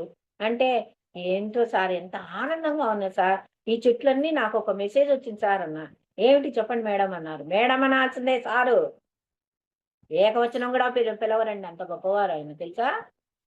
చెప్పండి మేడం అన్నారు. ఏం లేదండి, ఈ చెట్లన్నీట ఒక 10 నిమిషాల క్రితం మీరు రాకముందర ఇక్కడ మెడిటేషన్ చేస్తుంటే నాకు వచ్చిన మెసేజ్ అండి. ఈ చెట్లన్నీ మీ రాక కోసం ఎదురు చూస్తున్నాయట. ఆ, ఇక్కడ పక్షులన్నీ నిద్రపోతున్న మెలుకుతోటి చూస్తూ ఉన్నాయటండి. ఆ, ఎంత ఆనందంగానో ఉన్నది ఈ అడవి, ఈ ప్రదేశం అంతా ఆనందంగా, ఎంతో మంది సూక్ష్మ శరీరదారులు ఈ చెట్ల మీద కూర్చున్నారటండి. ఇది నాకు వచ్చిన మెసేజ్ అండి అన్న. ఏమోటి, ఎప్పుడు చూసినా ఆ ఆనందంలో మెసేజెస్ లో తేలాడుతుంటుంది అని అన్నారు. అన్న తర్వాత, ఏం నీకు నిద్ర రావట్లేదా అని ప్రేమనాథ్ సార్ని అడిగారు. ఈయన ఒక రాక్షసుడు, జాన రాక్షసుడు ఈయన. ఈయనకు నిద్ర రాదు అన్నారు. మీరు కూడా తయారయ్యారా ఆయన తోడుగా అని అన్నారండి. అనేస్తే ఎంత ఆనందం. అది కొంచెం సేపటికి పడుకున్న కొంచెం సేపటికి ఏమవుతుంది, చెట్లు ఇక గాలి మొదలు పెట్టంగానే సార్ చిన్నగా లేచారు. లేచేసేసి వెళ్ళిపోయారు సార్. చూసారా, అంత చీకట్లో, అంత దీంట్లో సారు మరి ఉత్తప్పుడు ఎట్లా ఉంటారు సారు? అప్పుడు ఎట్లా అందరిలో నడుచుకుంటూ లేచి వెళ్ళిపోయారు అనమాట. వెళ్ళిపోయిన తర్వాత ఇక చూడండి, ఆ చెట్లన్నీ ఇరిగి మీద పడతాయా అన్నంత ప్రళయం వచ్చినంత వర్షం వచ్చి, చచ్చాండ దేవుడో అని అందరూ గొడవలు. చచ్చాండ దేవుడో ఏముంది, మొత్తం ధారాపాతం. బట్టలన్నీ తెలిసిపోయాయి, సంచీలన్నీ తెలిసిపోయాయి. నేను దొంగచాటుగా స్ప్రే దాచిపెట్టుకున్నాం, ఒకవేళ ఆయుసం వస్తే అన్నట్లు. ఆ స్ప్రే పోయింది. ఓరి దేవుడో, చచ్చింది గొడ్డు, డబ్బా చచ్చిపోయి ఉంటుందిలేపో అనుకున్నా. ఎవరికి వాళ్ళని చేతులు ఇచ్చేసాం. ఈ కింద పరుచుకున్న పట్టాలన్నీ నెత్తి మీద వేసుకున్నాం. నెత్తి మీద వేసుకొని ఉంటే అవి ఒక పిరమిడ్ లాగా ఎవరి నెత్తి మీద వాళ్ళకు ఆ పట్టాలు ఆగుతాయండి. అని పట్టాలంటే పాలిథిన్ కవర్లు, అవి ఆగుతాయా? అవే మా పార్టీ పిరమిడ్లు అయ్యాయి అప్పుడు. అన్నీ అయిపోయాయి. ఓ ఇక అది మొదలు 11, 12 మొదలు నెక్స్ట్ డే మార్నింగ్ 7 వరకు నాన్ స్టాప్ ట్రైన్ అండి. కింద నుంచి నీళ్లు పోతున్నాయి. అవి పాములో తెలియదు, నీళ్ళలో తెలియదు, దల్ మొత్తం కొట్టుకుంటు అతోస్మి భీముని కొలను కొలనేకే లోకే నీళ్లు మొత్తం వెళ్ళిపోయాయి. మేము వెళ్లాల్సిన చోటుకే. ఇంకా భయం పుట్టింది. అందరూ ఇవన్నీ తడిసిపోయిన కింద పడేశారు. ఇంకా అలివి తప్పింది. అప్పుడు ఇక చూడు కేకలేశారు, ఎర్రి కేకలు, ఎవరికి వాళ్ళు ధైర్యం వచ్చేసింది. ఇంకేం చేస్తాం, సావో లేడు ఏదో ఒకటి అనుకోని. అప్పుడు సారు 3:30, 4 గంటలు అప్పుడు సారు ఒక రాయి మీద కూర్చున్నారండి. ఒక బండ మీద కూర్చొని ఫ్లూట్ వాయిస్తున్నారు. వర్షంలోనే ఆయన ముద్ద ఫ్లూట్ వాయిస్తున్నారు. సార్ వచ్చారో అని ఒకళ్ళొకళ్ళు అరుచుకొని అందరు గుండ్రంగా కూర్చొని, ఎంత వర్షం, ఇంకెక్కడికి నో ఆల్టర్నేట్, పరిగెత్తడానికి లేదు. ఉంటే మానవుడు ఊరుకుంటాడు, వీడి బుద్ధి మామూలు బుద్ధ. ఆ పాటన అందరు ఎక్కడ వాళ్ళు అక్కడ అందరూ చుట్టూరా కూర్చున్నారు. అప్పుడు తెల్లవారు 6 సూర్యరశ్మి కొంచెం కొంచెంగా వచ్చి వాన తగ్గిందండి. అప్పుడు చెప్పారు మైకుల్లో, రాత్రిపూట ఆ ముందరే చెప్పారు, అనౌన్స్ చేశారు. మీరు మైకులు కూడా పాడైపోయాయి. మీరు ఎవ్వరు, కొంచెం బ్యాటరీ తడిచిపోయటానికి ముందరే అనౌన్స్ చేశారు. మీరెవ్వరూ 1 కిలోమీటర్ దూరం దాటి పక్కకు వెళ్ళవాకండి. వెళితే పులులు ఉన్నాయి మన చుట్టూరా. ఏ పులి ఎవరిని ఎత్తుకెళ్తుందో తెలియదు. తర్వాత మేము బాధ్యులం కాదు. కిలోమీటర్ లోపలే ఉండండి, మగపిల్లలు కూడా. మీరు కిలోమీటర్ దాటి వెళ్ళొద్దు అన్నారు. ఏమిటి అంటే తర్వాత తెలిసిందండి, ఆస్ట్రల్ రింగ్ వేస్తారు వాళ్ళు. ఆస్ట్రల్ మాస్టర్స్ ఒక రింగ్ వేస్తారు గార్డెన్ చుట్టూరా. వాళ్ళు వెళ్ళే స్థలానికి కొన్ని కిలోమీటర్ల చుట్టూరా. అంటే ఇప్పుడు ముని ఆశ్రమాల్లో పాజిటివ్ వేస్ ఉంటే అందులో ఒక పులి కాదు, ఒక పాము కాదు, ఒక చీమ కూడా దూరదు, వాళ్ళ అనుమతి లేనిది. అదే విధంగా ఆస్ట్రల్ రింగ్ వేస్తారట. ఎంత గొప్ప విషయం. ఆ ట్రెక్కింగ్ వెళ్ళటం వల్ల తెలుసుకున్నామండి. ఒక్కళ్ళకు కూడా ఏమి జరగల మాకు. అందరం మళ్ళీ తడుచుకుంటూ కాలికి బుద్ధి చెప్పుకొని సంచీలు అక్కడ పడేసేసి 14 కిలోమీటర్లు వెళ్ళి శ్రీశైలం చేరాం. ఆ తర్వాత బస్సులు పెట్టుకొని ధ్యానం చేయించారు, భోజనం పెట్టించారు. ఇంతకు అక్కడికి వెళ్ళిన తర్వాత ఒక షెడ్ లో కూర్చోబెట్టి, ఆవుల షెడ్ ఇచ్చారు మాకు. పేడంతా కరిగేసేసి, మరి ఎక్కడ ఇన్ని 100 మందిని ఎక్కడ పెడతారు సడన్ గా? అందుకనే ఊరి బయట, పోనీ ఊళ్ళో అయితే ఎవరో ఒకళ్ళు ఏదో ఒకటి స్కూల్లో తోలుతారు అని. అప్పుడు అక్కడ చాలా మంది, ఈమె ఎవరు, ఈ బుట్టబోచి పెట్టుకున్న ఆమె అంటే మెసేజెస్ లో వచ్చిన ఆమె భ్రమరాంబిక. ఆ భ్రమరాంబిక అంతమందిని కాపాడుతూ ఆమె ఆ రూపంలో అందరికీ కనిపిస్తూ ఆమె కాపాడింది అందరినీ. ఒక్కళ్ళకు కూడా ఏమీ కాలేదు, నా లాంటి అల్పజీవికి కూడా ఏమీ కాలేదు. అందుకని మన గురువు గారు అలాంటి వారితో ఉంటే మనం ఎంత అదృష్టవంతులం అండి, ఎంత భాగ్యదేవతలం అండి. అలా ట్రెక్కింగ్ చేసుకొని వచ్చేసాం. అది శ్రీశైలం ట్రెక్కింగ్. తర్వాత తుంగురు తీర్థంకు కూడా వెళ్ళామండి ఓసారి, తిరుమల. అక్కడ ఒక బ్రహ్మాండంగా ఎంజాయ్ చేశాను సార్ తోటి, క్లాసులు ముచ్చట్లు అవి ఇవి. ఆ తర్వాత నేను ఇంకో చోట కూడా వెళ్ళాను, ఇక్కడ యమున, సారీ, గంగా నది తీరంలో ఋషికేశ్. ఋషికేశ్ దానికి కూడా వెళ్ళానండి. అన్నీ బాగుంటాయండి, ఏది బాగుండదు? అసలు మన నిర్భయంగా వెళ్ళటం, నిర్భయంగా రావటం, నిర్భయంగా వెళ్ళటం, ఆనందంగా రావటం. అది రుచి మరిగిన వాళ్ళు ఎవరన్నా మానుకుంటారా?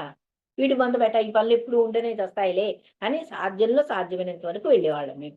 అలా సార్ తోటి చాలా బాగా చేసాం. తుంబురు తీర్థంలో ఒక కొలంలో స్నానం చేస్తుంటే ఆ సార్ కూడా దిగారు. పాపం సార్ చివరిలో కానీ, మీ అందరికీ ఎంతవరకు తెలుసో మరి నాకైతే తెలియదు, చివరిలో సారు కొన్ని డీప్ వాటికి పోవటం అనేది తగ్గించారు కానీ అప్పటిదాకా అన్నిట్లో ఆయనే ఉండేవారు. ఆ తుంబురు తీర్థంలో కొలంలో స్నానానికి దిగారు. అందరు దిగారు. 2 కొలనులు ఉన్నాయి. ఆ 2 కొలనులో సారున్న కొలంలో గుంపు మొత్తం చేరారు. అదే మన పిచ్చే కదా, మన జానల పిచ్చి ఎవరికి తెలియదు. అందులో ఇంకో దాంట్లో కొంతమంది చేరారు. అప్పుడు ఉన్నట్టుండి సార్ ఇట్లా మునుగుతూ తేలుతూ ఇట్లా స్నానం చేస్తూ ఉంటే ఒక్కసారి నందా నందా అని పెద్దగా అరిచి ఒక్కసారి నీళ్ళని ఈడ్చి కొట్టారండి. కొట్టేటప్పటికి అందరూ అదిరిపడ్డారు, ఏంటి అని. కానీ ఇట్లా చేయి తీశారు. నందా ఎక్కడా అన్నారు. నందాని వచ్చేసారు. నందా అని ఇట్లా పట్టుకున్నారు, అంతే. ఏంటి చిత్రం, ఏమైంది నందా సార్కి అని అనుకున్నాము. అసలు ఆ క్షణంలో, ఆ నిక్ ఆఫ్ మూమెంట్ లో నందా సార్ హార్ట్ అటాక్ ఉన్నదండి. నందా సార్ పాపం పోయింది కూడా ఆయన, అందుకే పోయారు. నందా సార్ తెలిసే ఉంటారు విశాఖపట్నం వాళ్ళకు, వీళ్ళందరికీ నందా సార్ తెలియదు ఎవరు. నందా సార్ నేను కాంటెంపరీస్. నేను క్లాసెస్ చెప్తుంటే మేడం మేడం మేడం నా క్లాస్ కావాలని ఒక 10 నిమిషాలు చెప్పేసి నువ్వే అనుకుంటుండేవారు. నందా సారు, వంశీ సారు, నేను, గోపాలకృష్ణ సారు, మేమందరం క్లాసెస్ విశాఖపట్నంలో ఏగబడి చెప్పేవాళ్ళం, బాలే చెప్పేవాళ్ళం.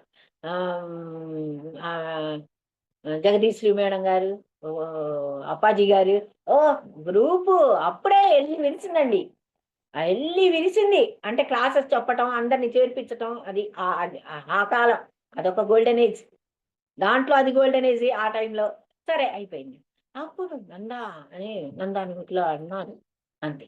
లేకపోతే ఆ క్షణంలో తర్వాత చెప్పారు, ఏంటి ఎంత మాకు ముందరేం తెలియలా, ఇంక అందరూ పదండి పదండి పదండి అన్నారు. ఇంక బయటికి పదండి అన్నారు. అందరూ వెళ్ళారు.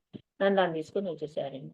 ఆ ట్రైన్లో నందా సార్కి డేంజర్ జరిగేదట అని తర్వాత తెలిసింది మాకు. సరే అక్కడ ఏదో ఒక అతనికి దెబ్బ తగిలిందని, దాంతో పోయిందని ఏదో చెప్పారు. అట్లా అయిపోయింది. అట్లా నందా సార్ పాపం సేవ్ అయ్యారు అని. ఇట్లాంటివి ఏమని చెప్తామండి, ఇట్లాంటివి మిరాకిల్స్ ఏదో గుర్తొచ్చినట్టు చెప్పటమే. ఆ తర్వాత లీలా మేడం విశాఖపట్నంలో కొంచెం దూరంలో అదేదో ఊరండి, నాకు గుర్తుండట్లేదు ఏమి. నాకు 68 years అండి, అందుకని ఇది పోతుంది. అయినా అమ్మ ధ్యానం చెప్పడంలో మాత్రం వీటికి వాటికి ఏం పోదు. సరే లీలా మేడం అని ఒక ఆవిడ ఒక కొండపైకి నన్ను ధ్యానం చెప్పడానికని తీసుకెళ్ళారు 3 days క్లాస్కి. సరే వెళ్ళిపోయాడం, పెట్టే బేడ చదువుకొని వెళ్ళిపోవటమే. ఎవరి దగ్గరికి వెళ్ళినా మీలాంటి తల్లులు ఉండరా మాకు, అమ్మ మేడం మా ఇంటికి రండి ఉండండి అని హాయిగా ఉండేవాళ్ళం. వాళ్ళతో పాటు వాళ్ళు పెట్టిన బుబ్బది ఒక మాంసాహారం వండించటం మటుకు చస్తే ఉండేవాళ్ళం కానీ తినేవాళ్ళం కూడా కాదండి. అసలు ఆ వైబ్రేషన్స్ తెలిసిపోతాయి. ఆ ఇంట్లోంచి వైబ్రేషన్ వచ్చేసేస్తుంది, ఒంటికి మొత్తానికి తెలిసిపోతుంటుంది. అయ్యో ఎక్కడున్నా తెలిసిపోతుందండి. అదే సార్ కూడా తెలిసేవారు. ఆ మహానుభావుడు అందరి ఇళ్లలో అందరిని మాన్పించడం కోసం అలాంటి ఇళ్లలో కూడా ఎంటర్ అయ్యారు. అంత బ్రహ్మాండంగా చెప్పేవారు. అందరి ఇళ్లలోకి వెళ్ళిపోయేవారు, అన్ని పనులు చేసేవారు, అంతా అందరినీ సమంగా చూసేవారు. లేకపోతే వాళ్ళందరూ ఎట్లా వస్తారండి? కొన్ని లక్షల మంది మాంసాహారం మానుకున్నారు మన జానంలోకి వచ్చి. జీవహింస, అహింసా సిద్ధాంతాన్ని పాటించి లక్షల మంది ఆ గిన్నెలు కూడా ఈడ్చి పారేసేసి క్లీన్ చేసుకుని హౌసెస్, అప్పటి నుంచి మాంసాహారం మానేసిన వాళ్ళు కొన్ని లక్షల మంది నేను చూపెడతానండి మన జానంలో. ఎంత గొప్ప అండేది. అసలు సార్ భూమి మీదకి వచ్చినందుకు అసలు ఫలితం ఏంటి అంటే కొన్ని వేల జంతువులు స్వేచ్ఛగా బతికాయి. ఇలాంటి మహాపుంగవుని అడుగుజాడల్లో మనం నడిచామండి. ఎంత పుణ్యం చేసుకుంటే ఇట్లాంటి ఇది దక్కుతుంది. ప్రతి ఒక్కళ్ళని పలకరిస్తారు. పేద లేదు, బిక్కి లేదు, రోగం లేదు, డొలిస్టోడు లేడు, ధనవంతుడు లేడు, పేదవాళ్ళు లేడు, ఆడ లేదు, మగ లేదు. తరతమ భేదాలు లేకుండా ప్రతి ఒక్కళ్ళ భుజం మీద చేయేస్తూ, ప్రతి ఒక్కళ్ళకు సేకరిస్తూ, ప్రతి ఒక్కళ్ళని కడుపు నిండా తిన్నావా అని అడుగుతూ, రావోయ్ ధ్యానం నేర్పుతాను, ధ్యానం నేర్చుకోకపోతే చచ్చిపోతావు అని చెప్తూ, ఇలా ఇంత ప్రేమగా ఇంత చేసేవాళ్ళు ఎవరండి? మీరందరూ దూరంగా ఉండాలి, మమ్మల్ని టచ్ చేస్తే మీ నెగిటివిటీ మాకు అంటుతుంది అనేవాళ్ళే తప్ప, అంటించుకుంటే అంటుతుంది. అదేం లేదు. మీలో పాజిటివిటీ చెప్పడం కోసమే నేను ధ్యానం అనే మార్గాన్ని మొదలుపెట్టానని చెప్పిన మహానుభావుడి కంటే గొప్పవాళ్ళు ఎవరండి అసలు? ఈ విధంగా సారు చెప్తూ వచ్చారు. లీలా మేడం దగ్గరికి వెళ్ళి అక్కడ క్లాస్ చెప్తున్నాను. సరే అందరు కూర్చొని ఉన్నారు, క్లాస్ చెప్తూ ఉన్నాను. క్లాస్ చెప్తూ ఉన్నప్పుడు అప్పుడు ఏమైందంటే ఆమె ఒక్కసారి ఏడుస్తున్నది. అదేంటి మేడం ఎందుకు ఏడుస్తున్నారు అన్నాను. ఇట్లా అంటున్నది. సరే అనుకున్నాను. ఆమె కొంచెంసేపు ఏడుస్తూ ఏడుస్తూ కళ్ళం ధారాపాతంగా కారిపోతున్నాయి. లేచి గుళ్ళోకి పోయిందండి. అక్కడే ఒక టెంపుల్ పైన ఒక గుడి ఉన్నది. ఆ ప్లేస్ ఏంటో గుర్తు రావట్లా. మాగాడిన ఏదో గుర్తు రావట్లేదు నాకు. అక్కడికెళ్ళి టెంపుల్ ఎదురుగుండా కూర్చొని ఆవిడ దేవుడి దగ్గర మేడం. ఆ దేవుడి దగ్గర కూర్చొని కళ్ళనీళ్ళు కారుస్తున్నారు. ఆవిడ గ్రేట్ మాస్టర్. ఎంతమంది ఆమెకి వ్యతిరేకంగా ఉన్నా కూడా ఆ కొండ మీద పిరమిడ్ కట్టించారు మేడం. అక్కడ తీసుకెళ్లారు. ఆవిడ ఏడుస్తున్నారు. ఏంటి లీలా మేడం మొన్న ఎప్పుడో కూడా ఋషికేశ్లోనే ఎక్కడో కూడా కలిశారు నాకు. మేడం అంటూ వచ్చి వాటేస్తున్నారు. అక్కడ ఏంటి మేడం అని కొంచెం ఒక 5 నిమిషాలు ఆగండి మేడం, ఇంటికి అక్కడ కూడా పోయి ఏడుస్తున్నారు. ఏమైంది? ఏమన్నా వాళ్ళు సడన్ గా ఏదైనా వార్త విన్నారేమో అని అనుకుంటే, తీరా చెప్తే మేడం దగ్గరికి వెళ్తే మేడం అని చెప్పేసి వీళ్ళందరికీ ఒక 5 నిమిషాలు ధ్యానంలో కూర్చోబెట్టి నేను వెళ్ళా అక్కడికి. అంటే ఒక్కసారి వాటేసుకున్నారు.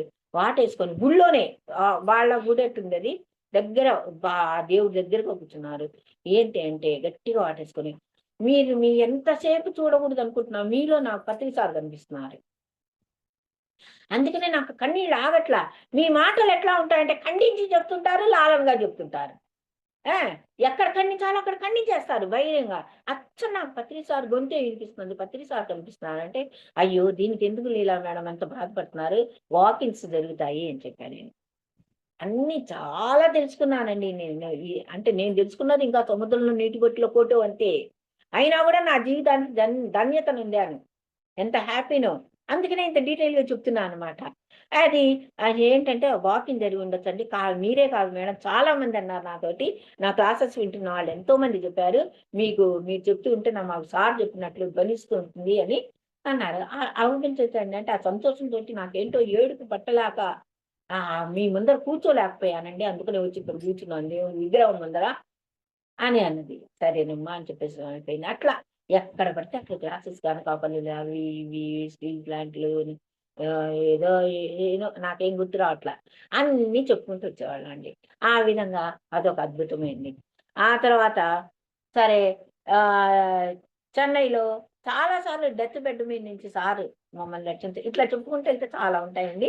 ఇంతవరకు బాహ్య శరీరంతోటి సార్ తోటి తిరిగిన యాత్ర నా పెద్ద. ఇంకా కొన్ని సూక్ష్మ శరీర యానంతో చేసి సార్ తోటి కలిసినవి కొన్ని చెప్పుకున్నా దయచేసి. ఓకే.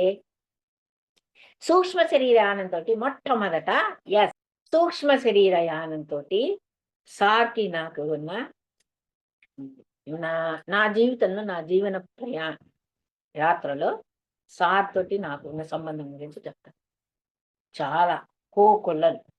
ఒకటో రోజు నుంచే ఒకటో నిమిషం నుంచే నాలో సూక్ష్మ శరీర యానం స్టార్ట్ అయిందండి. నేను ఎప్పుడు ఎక్కడ ఎన్నెన్ని మిల్కీ వేస్ చూసానా, గ్రహాంతరాల్లో తిరిగానా, గ్రహాంతరాల్లో పత్రికను చూసానా, ఆ తర్వాత సార్ తోటి ఎన్నో మీటింగ్స్ లో పాల్గొన్నా. చాలా చాలా చాలా చాలా అనుభవాలు ఉన్నాయి. మెయిన్ గా నాకు సార్కి అనుభవాలు సూక్ష్మ శరీరంలోనే చాలా ఎక్కువ ఉన్నాయి. ఇదంతా స్థూల శరీరంలో ముందర చెప్పిందంతా ఇప్పుడు సూక్ష్మ శరీరంలో కొంచెం తక్కువగా చెప్పుకున్నామండి. మెయిన్ నా ఒక 5, 6 చెప్పుకున్నాం అంతే చాలు. ఎందుకంటే అది టైం చాలా ఎక్కువ అవుతుంది. సరే అవి ఏంటంటే మొట్టమొదట మొట్టమొదటి రోజు ఒక ఆ ఆ సాయిబాబా కనిపించడం అయిపోయింది. ఆ తర్వాత ఇంటికి వెళ్ళి పడుకున్నాను. పడుకోగానే నా ఇట్లా నిద్రపోతూ ఉన్నాను. 2, 3 రోజుల్లోనే సూక్ష్మ శరీరాన్ని అంటే ఇంకా బాగా క్లియర్ గా తెలిసిందనమాట. అసలు క్లాసులు వెళ్ళినా అప్పటికి 4 రోజులకి ఏం క్లాసులు వింటామండి. ఆ ఆ ఒక ఒక కాంతి ఏంటో చుట్టూరా తిరుగుతున్నట్లు అనిపించింది. ఆ బొడ్డులోంచి ఒక్కసారి బయటికి వెళ్ళిపోయినట్లు అనిపించింది. ఓ సన్నని తీగలాగా సాగుతూ కాంతి అట్లా ఒక బొమ్మలాగా అయిపోయింది.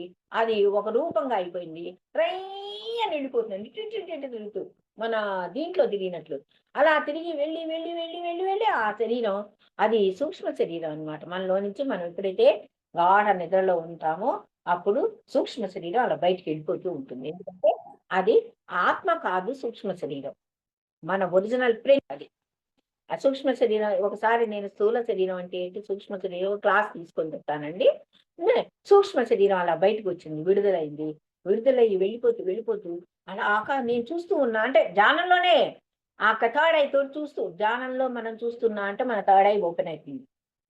కళ్ళు మూసుకుంటే ఏమీ కనిపించదు బాహ్య ప్రపంచంలో. కళ్ళు మూసుకుంటే అంతర్ ప్రపంచంలో థర్డ్ ఐ ఓపెన్ అవుతుంది. కళ్ళు మూసుకున్నప్పుడు మనం ఏమి చూసినా అది మన థర్డ్ ఐ తోటే చూస్తాం. శివుడికి ఒక్కరికే కాదు, మనకు కూడా థర్డ్ ఐ ఉంటుంది. ప్రతి ఒక్కళ్ళకి థర్డ్ ఐ. అలా చూస్తున్నాను. ఆ ధ్యానానుభవాలన్నీ థర్డ్ ఐ తోటే చూస్తాం. థర్డ్ ఐ అంటే మనకు అంతర్నేత్రం, ఆధ్యాత్మిక విండో అంతర్గత ప్రయాణం చేస్తూ అంతర్గతంగా చూసుకోగలిగేది, గ్రహించగలిగేది ఆధ్యాత్మిక విండో. అలా వెళ్ళిపోతున్నది. అది వెళ్ళి నక్షత్రాల మధ్యలోకి వెళ్ళిపోయింది. అన్ని నక్షత్రాలని టచ్ చేస్తున్నది. ఇలా ఆడుకుంటున్నాను ఓ చిన్న పిల్లలాగా. అది నేనేట, నా నా సూక్ష్మ శరీరం నీవే వినిపిస్తున్నది. వెళ్ళిపోయి నక్షత్రాలన్నిటినీ టచ్ చేస్తూ మిల్కీవే అని అనిపిస్తున్నదండి. ఇదేంటి మిల్కీవేలోకి వెళ్ళానా నేను అని. ఎంత బాగున్నాయి నక్షత్రాలను, వాటిని టచ్ చేస్తున్నా అండి. యాక్చువల్గా నక్షత్రాలను మనం టచ్ చేయగలమా? కాలి బూడిదైపోతాం. ఒక సూర్యుడి కంటే నక్షత్రాలు ఎంతో పెద్దవి, ఎంతో వెలుగున్నవి, ఎంతో కాంతివంతమైనవి. సూర్యుడు చాలా బుడ్డోడు. నక్షత్రం ఉంటాడు సూర్యుడు, సన్ ఆల్సో వన్ స్టార్. అలాంటి నక్షత్రాన్ని తాగుతున్నాం అంటే తెలుసు కదండి. నయనం చందంతి శస్త్రాణి నయనం దాటి పావక నచైనం క్లేదయంతి ఆపో నచోషయితి మార్ద. అంటే సూక్ష్మ శరీరం కూడా వేటితేట కాలుతో ఈక్వల్ టు సోల్, ఇవి క్వాలిటీస్ ఉంటుంది అనమాట. అది ఆ అది స్వయం ప్రతిపత్తి కాదు, అది జడమే. అది పుట్టింది వస్తుంది చివరికి. ఈ విధంగా ఆ సూక్ష్మ శరీర నక్షత్రాలన్నీ తాకుపోదు, అదేం కాలిపోదు. తాకిదు ఆనందాన్ని పడుతూ అంతలో గుర్తొచ్చి భయంతో డమ్మని కిందకు వచ్చేస్తుందండి. అమ్మో పడిపోతున్నానని ఆ సూక్ష్మ శరీరం ఆడుతూ వస్తుంది. అప్పుడు ఒక చెయ్యి ఇట్లా పొడవుగా వచ్చేసేసి ఆ సూక్ష్మ శరీరాన్ని అట్లా పట్టుకొని ఎందుకురా నాన్న భయపడుతున్నావు, భయం వద్దు. చిన్ని పిట్ట ఉందనుకో, అది ఎగిరేటప్పుడు టుక్కుని పైకి ఎగురుతుంది. ఎగరటం దాని నేచర్ కదా. ఎగిరినప్పుడు కింద పడిపోతుంది. కింద పడిపోతే మళ్ళీ పైకి లేస్తుంది, కింద పడుతుంది, పైకి లేస్తుంది. కాబట్టి డోంట్ వరీరా నాన్న, నువ్వేమి భయపడవాక, నువ్వేమి ఎగరవాక, భయపడవాక అని చెప్పేసి నువ్వు కిందకి వెళ్తావా వెళ్ళు అని చెప్పి అట్లా విడిచిపెట్టింది. అది ఎవరంటే పత్రిగారు. నేనే రా నీ గురువుని అంటూ ఆ గడ్డం షేపు అది మళ్ళీ తర్వాత కనిపించింది అనమాట. ఇట్లా వదులుతున్నప్పుడు అంటే అమ్మో పత్రిగారంటే ఆకాశంలో కూడా ఉంటారా, ఓహో వీటిలో గ్రహాంతరాల్లో కూడా ఆయన ఉంటారా అనేది. ఆ తర్వాత గురుగ్రహాల్లో చుట్టుముట్టాను, సన్ను దగ్గరికి వెళ్ళొచ్చా నేను. వీటన్నిటిలో కూడా నాకు ప్రతి చోట సార్ దర్శనం ఇస్తూ ఉంటారు అలాంటి. కాబట్టి అదొకటి గ్రహాంతరాల్లో. ఆ తర్వాత నేను ఏ రోజు ఎప్పుడు నాకు కావాలన్నా, ఏ క్లాస్ చెప్పాలన్నా, ఏం చెప్పాలి అంటే సైడ్ రైటింగ్స్ అన్ని ఇచ్చేది నా ఆటో రైటింగ్. ఆటో రైటింగ్ లో కూర్చుంటున్నప్పుడు ప్రతి ఆటో రైటింగ్ చివర ఎక్కడెక్కడ అవబోధ అంటే నా సోల్ జన్మల నుంచి నేను కలెక్ట్ చేసినటువంటి జ్ఞానాన్ని ఇన్ఫ్యూషన్ అంటారు. అవబోధ లోకంలో మనకు వినిపిస్తూ ఉంటుంది అనమాట. అది వినిపించిన తర్వాత మంచి అసలు అక్కడ దొరికిన టాపిక్స్, అక్కడ దొరికిన ఎసెన్స్, జ్ఞాన ఎసెన్స్ అసలు మనం ఏ పుస్తకాల్లో కూడా చదవం. వండర్ ఉన్న పుస్తకాల్లో ఇంకా విడమర్చి చెప్తున్న అవబోధ. అలా వాటిని ఆటో రైటింగ్ అంటారండి. నాకు మొదటి నుంచి వచ్చింది ఆటో రైటింగ్. 1వ రోజు నుంచి ఆటో రైటింగ్ వచ్చింది.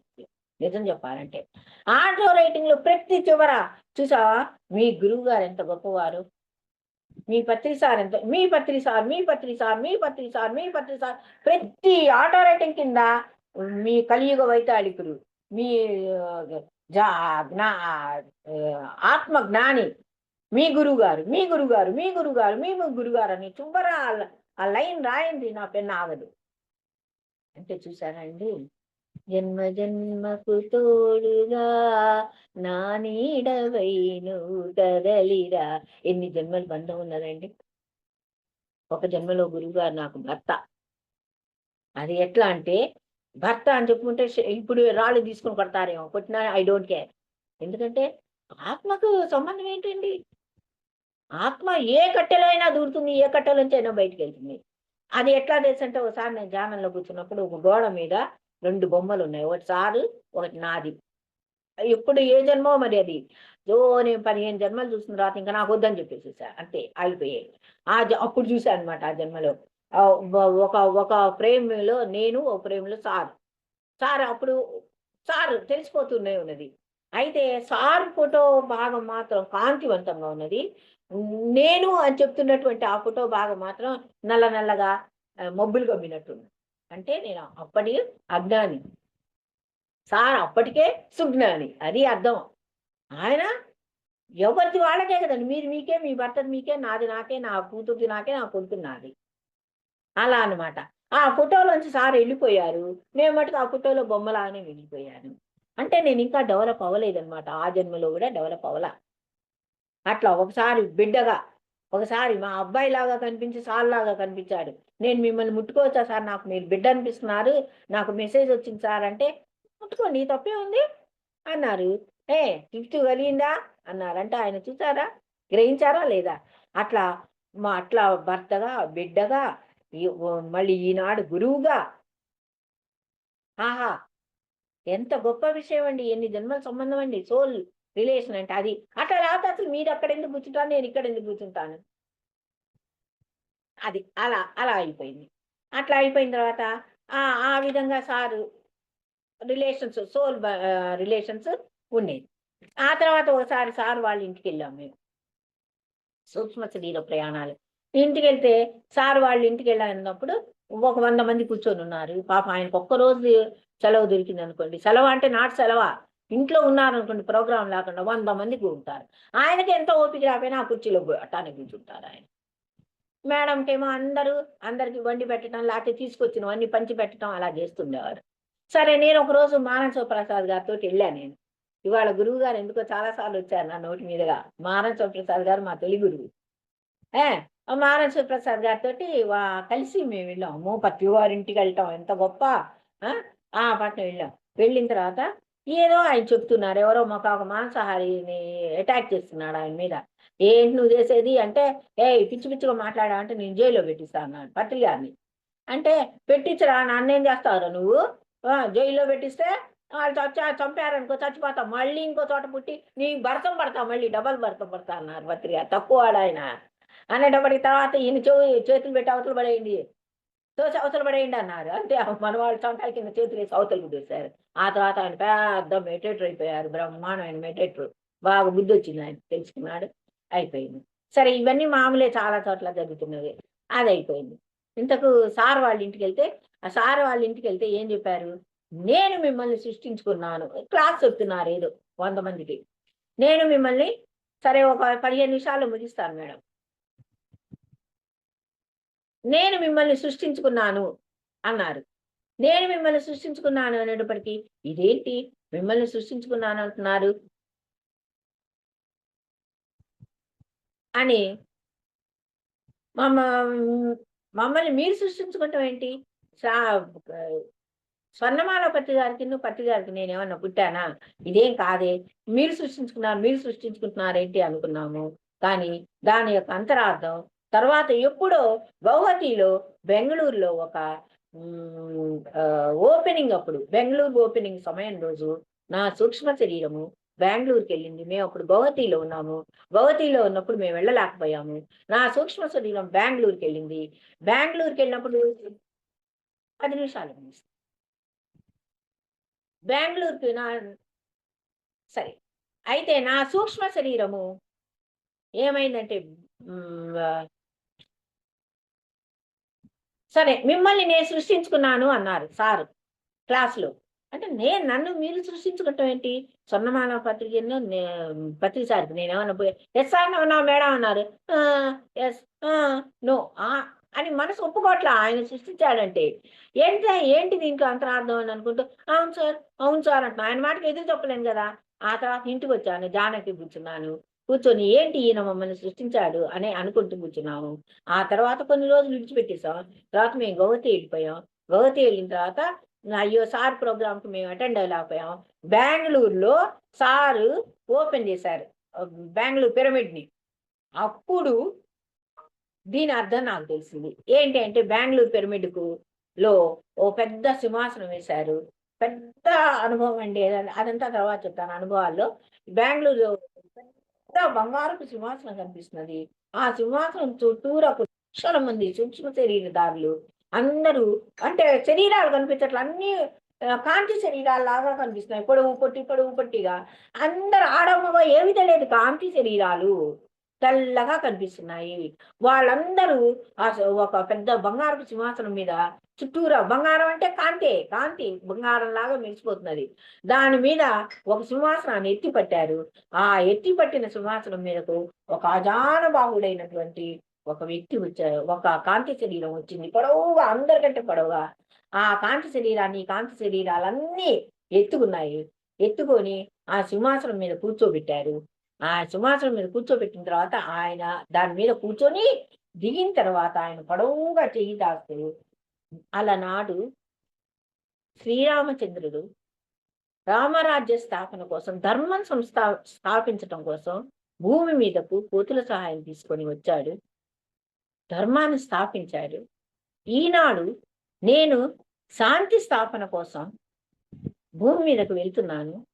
మీలో ఎవరైతే వస్తారో, నాతోటి జన్మ తీసుకొని రావటానికి సిద్ధంగా ఉన్నారో వాళ్ళందరూ నా చేతిలో ఒట్టు వేయండి అని చేయబెట్టారు. అంతే, అన్ని కాంతి శరీరాలు అన్ని ఇట్లా వచ్చి చేతులు వేసేస్తున్నాయి. అంటే ఓత్తు ప్రమాణం చేశాం.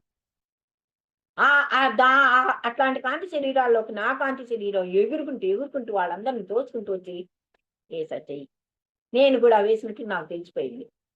అలా వేసిన వాళ్ళే మీరు, నేను, ఈ జాన కుటుంబం మొత్తం. భూమి మీద ఎవరైతే జానులు ఉన్నారో అలా మహానుభావుడికి తోడుగా మనమందరం వచ్చి ఆయనతోటి రామ జాన స్థాపన అని దీనికోసం వచ్చి అలా చేసినటువంటి మహాపుణ్యాత్మలము, మహాదృష్టవంతులము మనమే.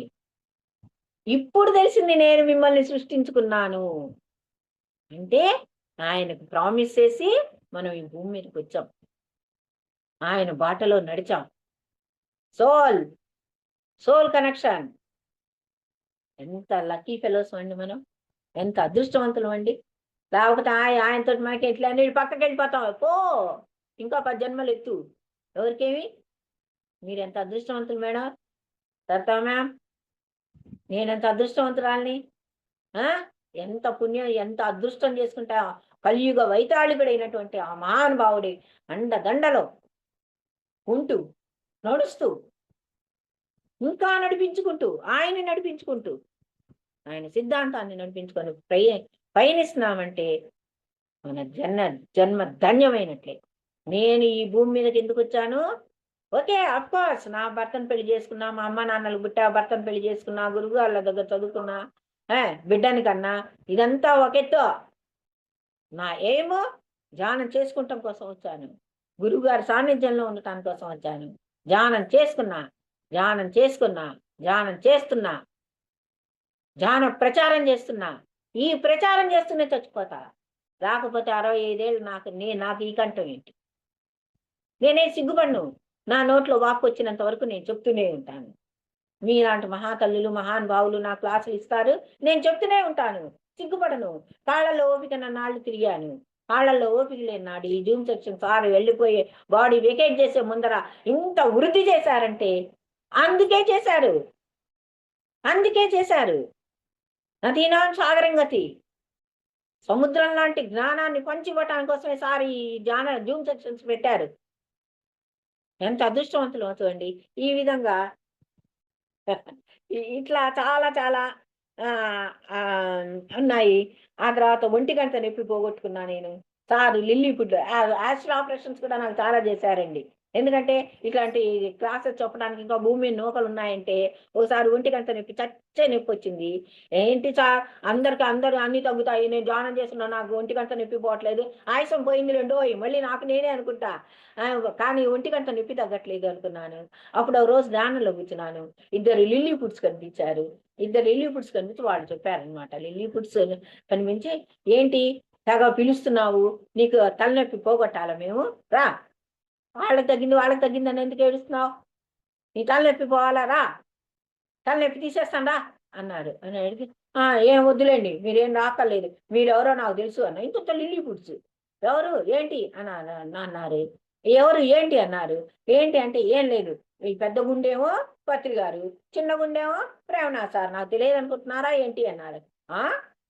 అవునా, కనిపెట్టేశావా, అవును, పెద్ద తలనొప్పి తీసేస్తాం, ఏమొద్దు, నీ తలనొప్పి తీసేస్తే ఏమవుతుందో నాకు తెలుసు, ఈ గదిలోంచి కచరా ఇంకో గదిలోకి వస్తారు, ఈ రోజు మీరు నాకు తలనొప్పి తీస్తారు, కానీ రేపు మళ్ళీ నా కర్మ నేనే అనుభవించాలి, మీరు ఎందుకు అనుభవిస్తారు, ఎవరి కర్మ వాళ్ళే కదా అనుభవించాల్సింది, మీరు ఇంకొకళ్ళ కర్మ ఇంకొకళ్ళు అనుభవించరు కదా, అందుకని నాకు మీరేం తీయద్దు, నాకు నేనే తీసుకుంటాను పోండి అన్న.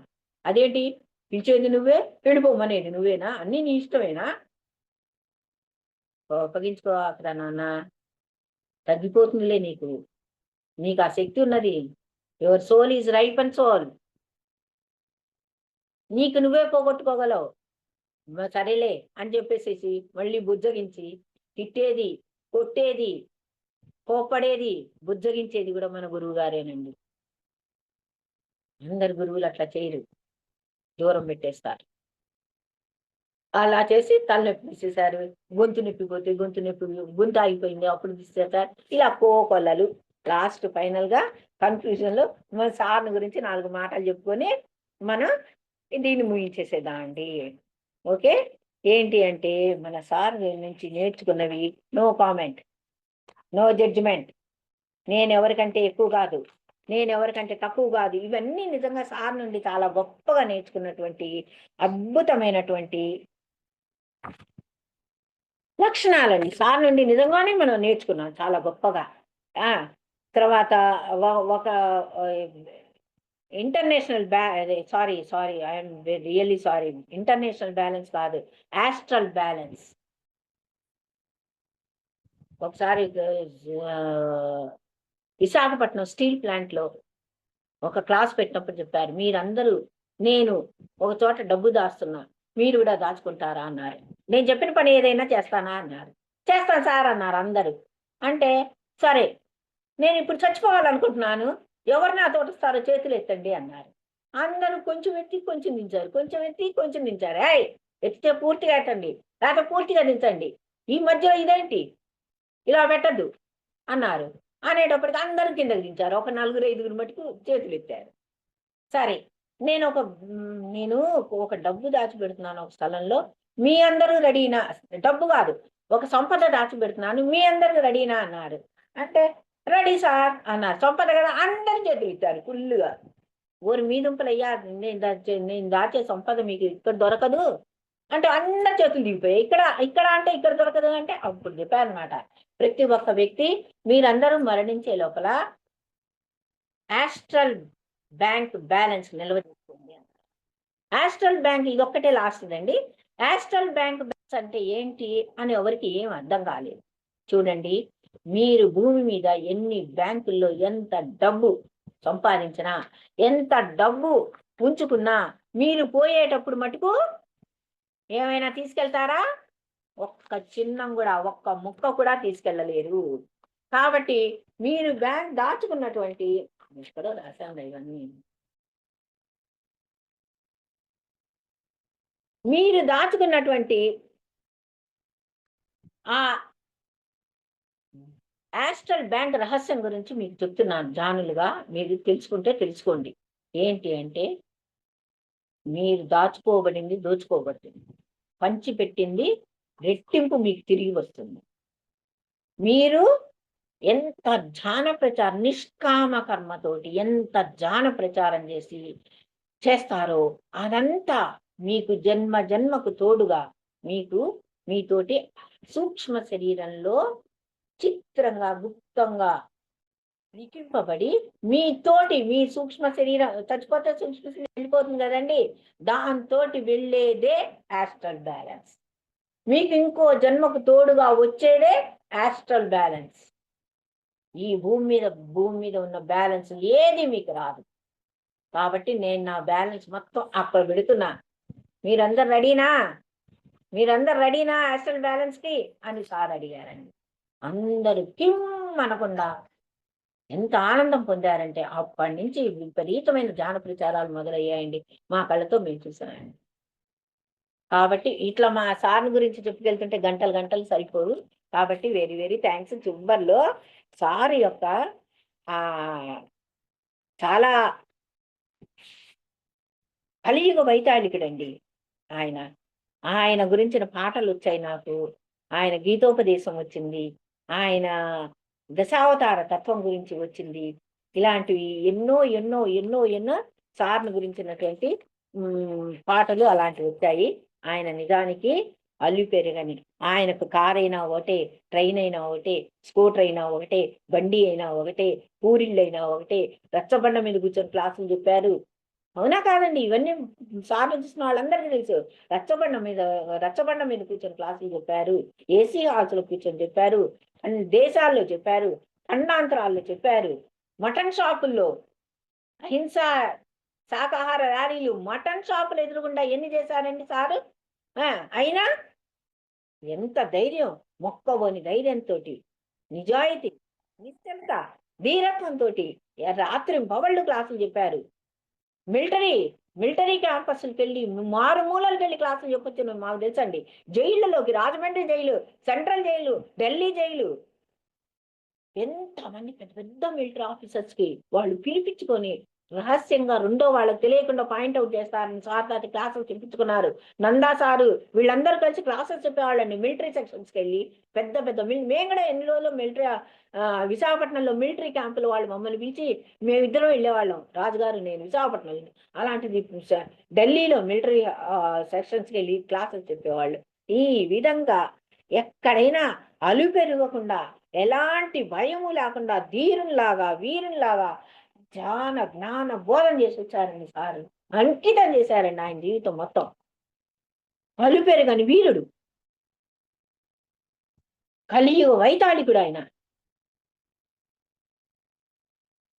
ఏం చెప్పుకుంటా, ఇవన్నీ పొగడతలు కాదు, ఇవన్నీ అందరికీ తెలుసు. సార్తో తిరిగిన ప్రతి ఒక్కళ్ళకు తెలుసండి సార్ ఇలా చేశారు అని.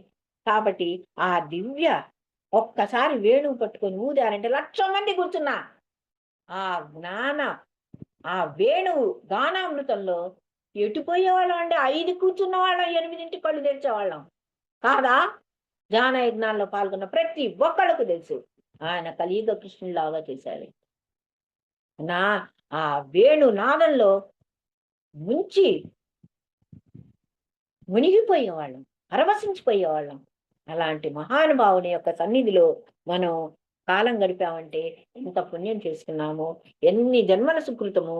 ఆయన కలియుగ వైతాళికుడు, దివ్య జ్ఞాన జాన ప్రకాశ పరిపూర్ణుడండి మన పత్రి గారు. Yes, no doubt.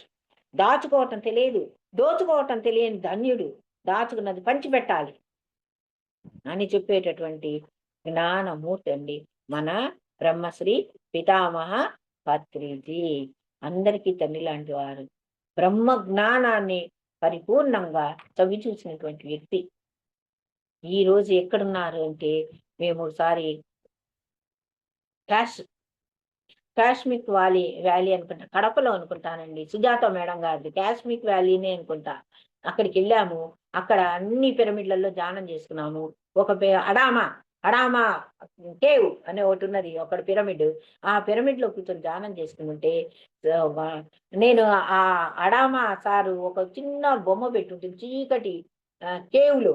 ఆ కేవులు ఆ బొమ్మ పక్కనే నేను ఇరుక్కొని కూర్చున్నాను. నన్ను ఇరుక్కొని ముగ్గురు కూర్చున్నారు మా మేడమ్స్. అందరం ఇట్లా ఇరుక్కొని కూర్చున్నాం. అయినా ధ్యానం చేసాం. బయట వర్షం, కొండల నుంచి జారిపోతున్నాము. అయినా ఎక్కా నేను మొండిదాన్ని. మొండి ఎక్కి పైకెళ్ళి దాంట్లో కూర్చున్నా.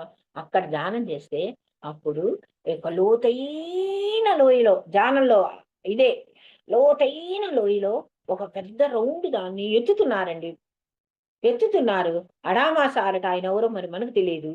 మన పత్రి గారు కనిపించారు. ఓ పత్రిజీ మీరుకున్నారా అని నేను అడుగుతున్నాను. ఎస్, నేను ఎందుకు బాడీ వెకేట్ చేశా అనుకుంటున్నారు? ఈ భూమి కుంగిపోతున్నది. ఈ ఈ భూమిని ఎంతో మంది యోగీశ్వరులు పైకి ఎత్తుతున్నాడు అంటే థర్డ్ డైమెన్షన్ లోకి భూమి ఎర్త్ ఎంటర్ అయిపోతున్నదండి. ఈ భూమిని పైకి లేపడం కోసం ఇలాంటి యోగీశ్వరులు ఎంతో మంది ప్రయత్నిస్తున్నారు. చూసావా, నేను కూడా చెయ్యేస్తున్నాను, అందుకే ఇక్కడికి వచ్చి పనిచేస్తున్నాను అన్నాడు. చూసారా యోగీశ్వరులు. ఓకే, మనం ఉన్ననాళ్ళు ఇక్కడ ఉందాం, దివ్య జ్ఞాన బోధ చేద్దాం, మనం నేర్చుకుందాం, జ్ఞానాన్ని నేర్చుకుందాం అంతే. ఈ అవకాశాన్ని నాకు ఇచ్చినటువంటి ఇదండి పత్రికతో నా ప్రయాణం. ఆ సూక్ష్మ శరీరంతో ప్రయాణం, బాహ్య శరీరంతో ప్రయాణం చేశాను. ఆయన సూక్తుల్ని వంట పట్టించుకొని కొన్ని కొన్ని పాటించడానికి ప్రయత్నిస్తున్నాను. అది ఈ అవకాశాన్ని కలిగించిన మీకోసం ఛానల్ వారికి మీ అందరికీ నా హృదయపూర్వక అభినందనలు అండి. నమస్కారం madam. Thank you so much madam. మరియు మీకోసం మన ఛానల్కి వచ్చి ఎంతో గొప్ప ఆత్మజ్ఞానం అందిస్తున్న మాస్టర్లందరికీ, బిందు గారికి, వరలక్ష్మి గారికి ధన్యవాదాలు తెలుపుకుందాం మాస్టర్స్. Thank you masters.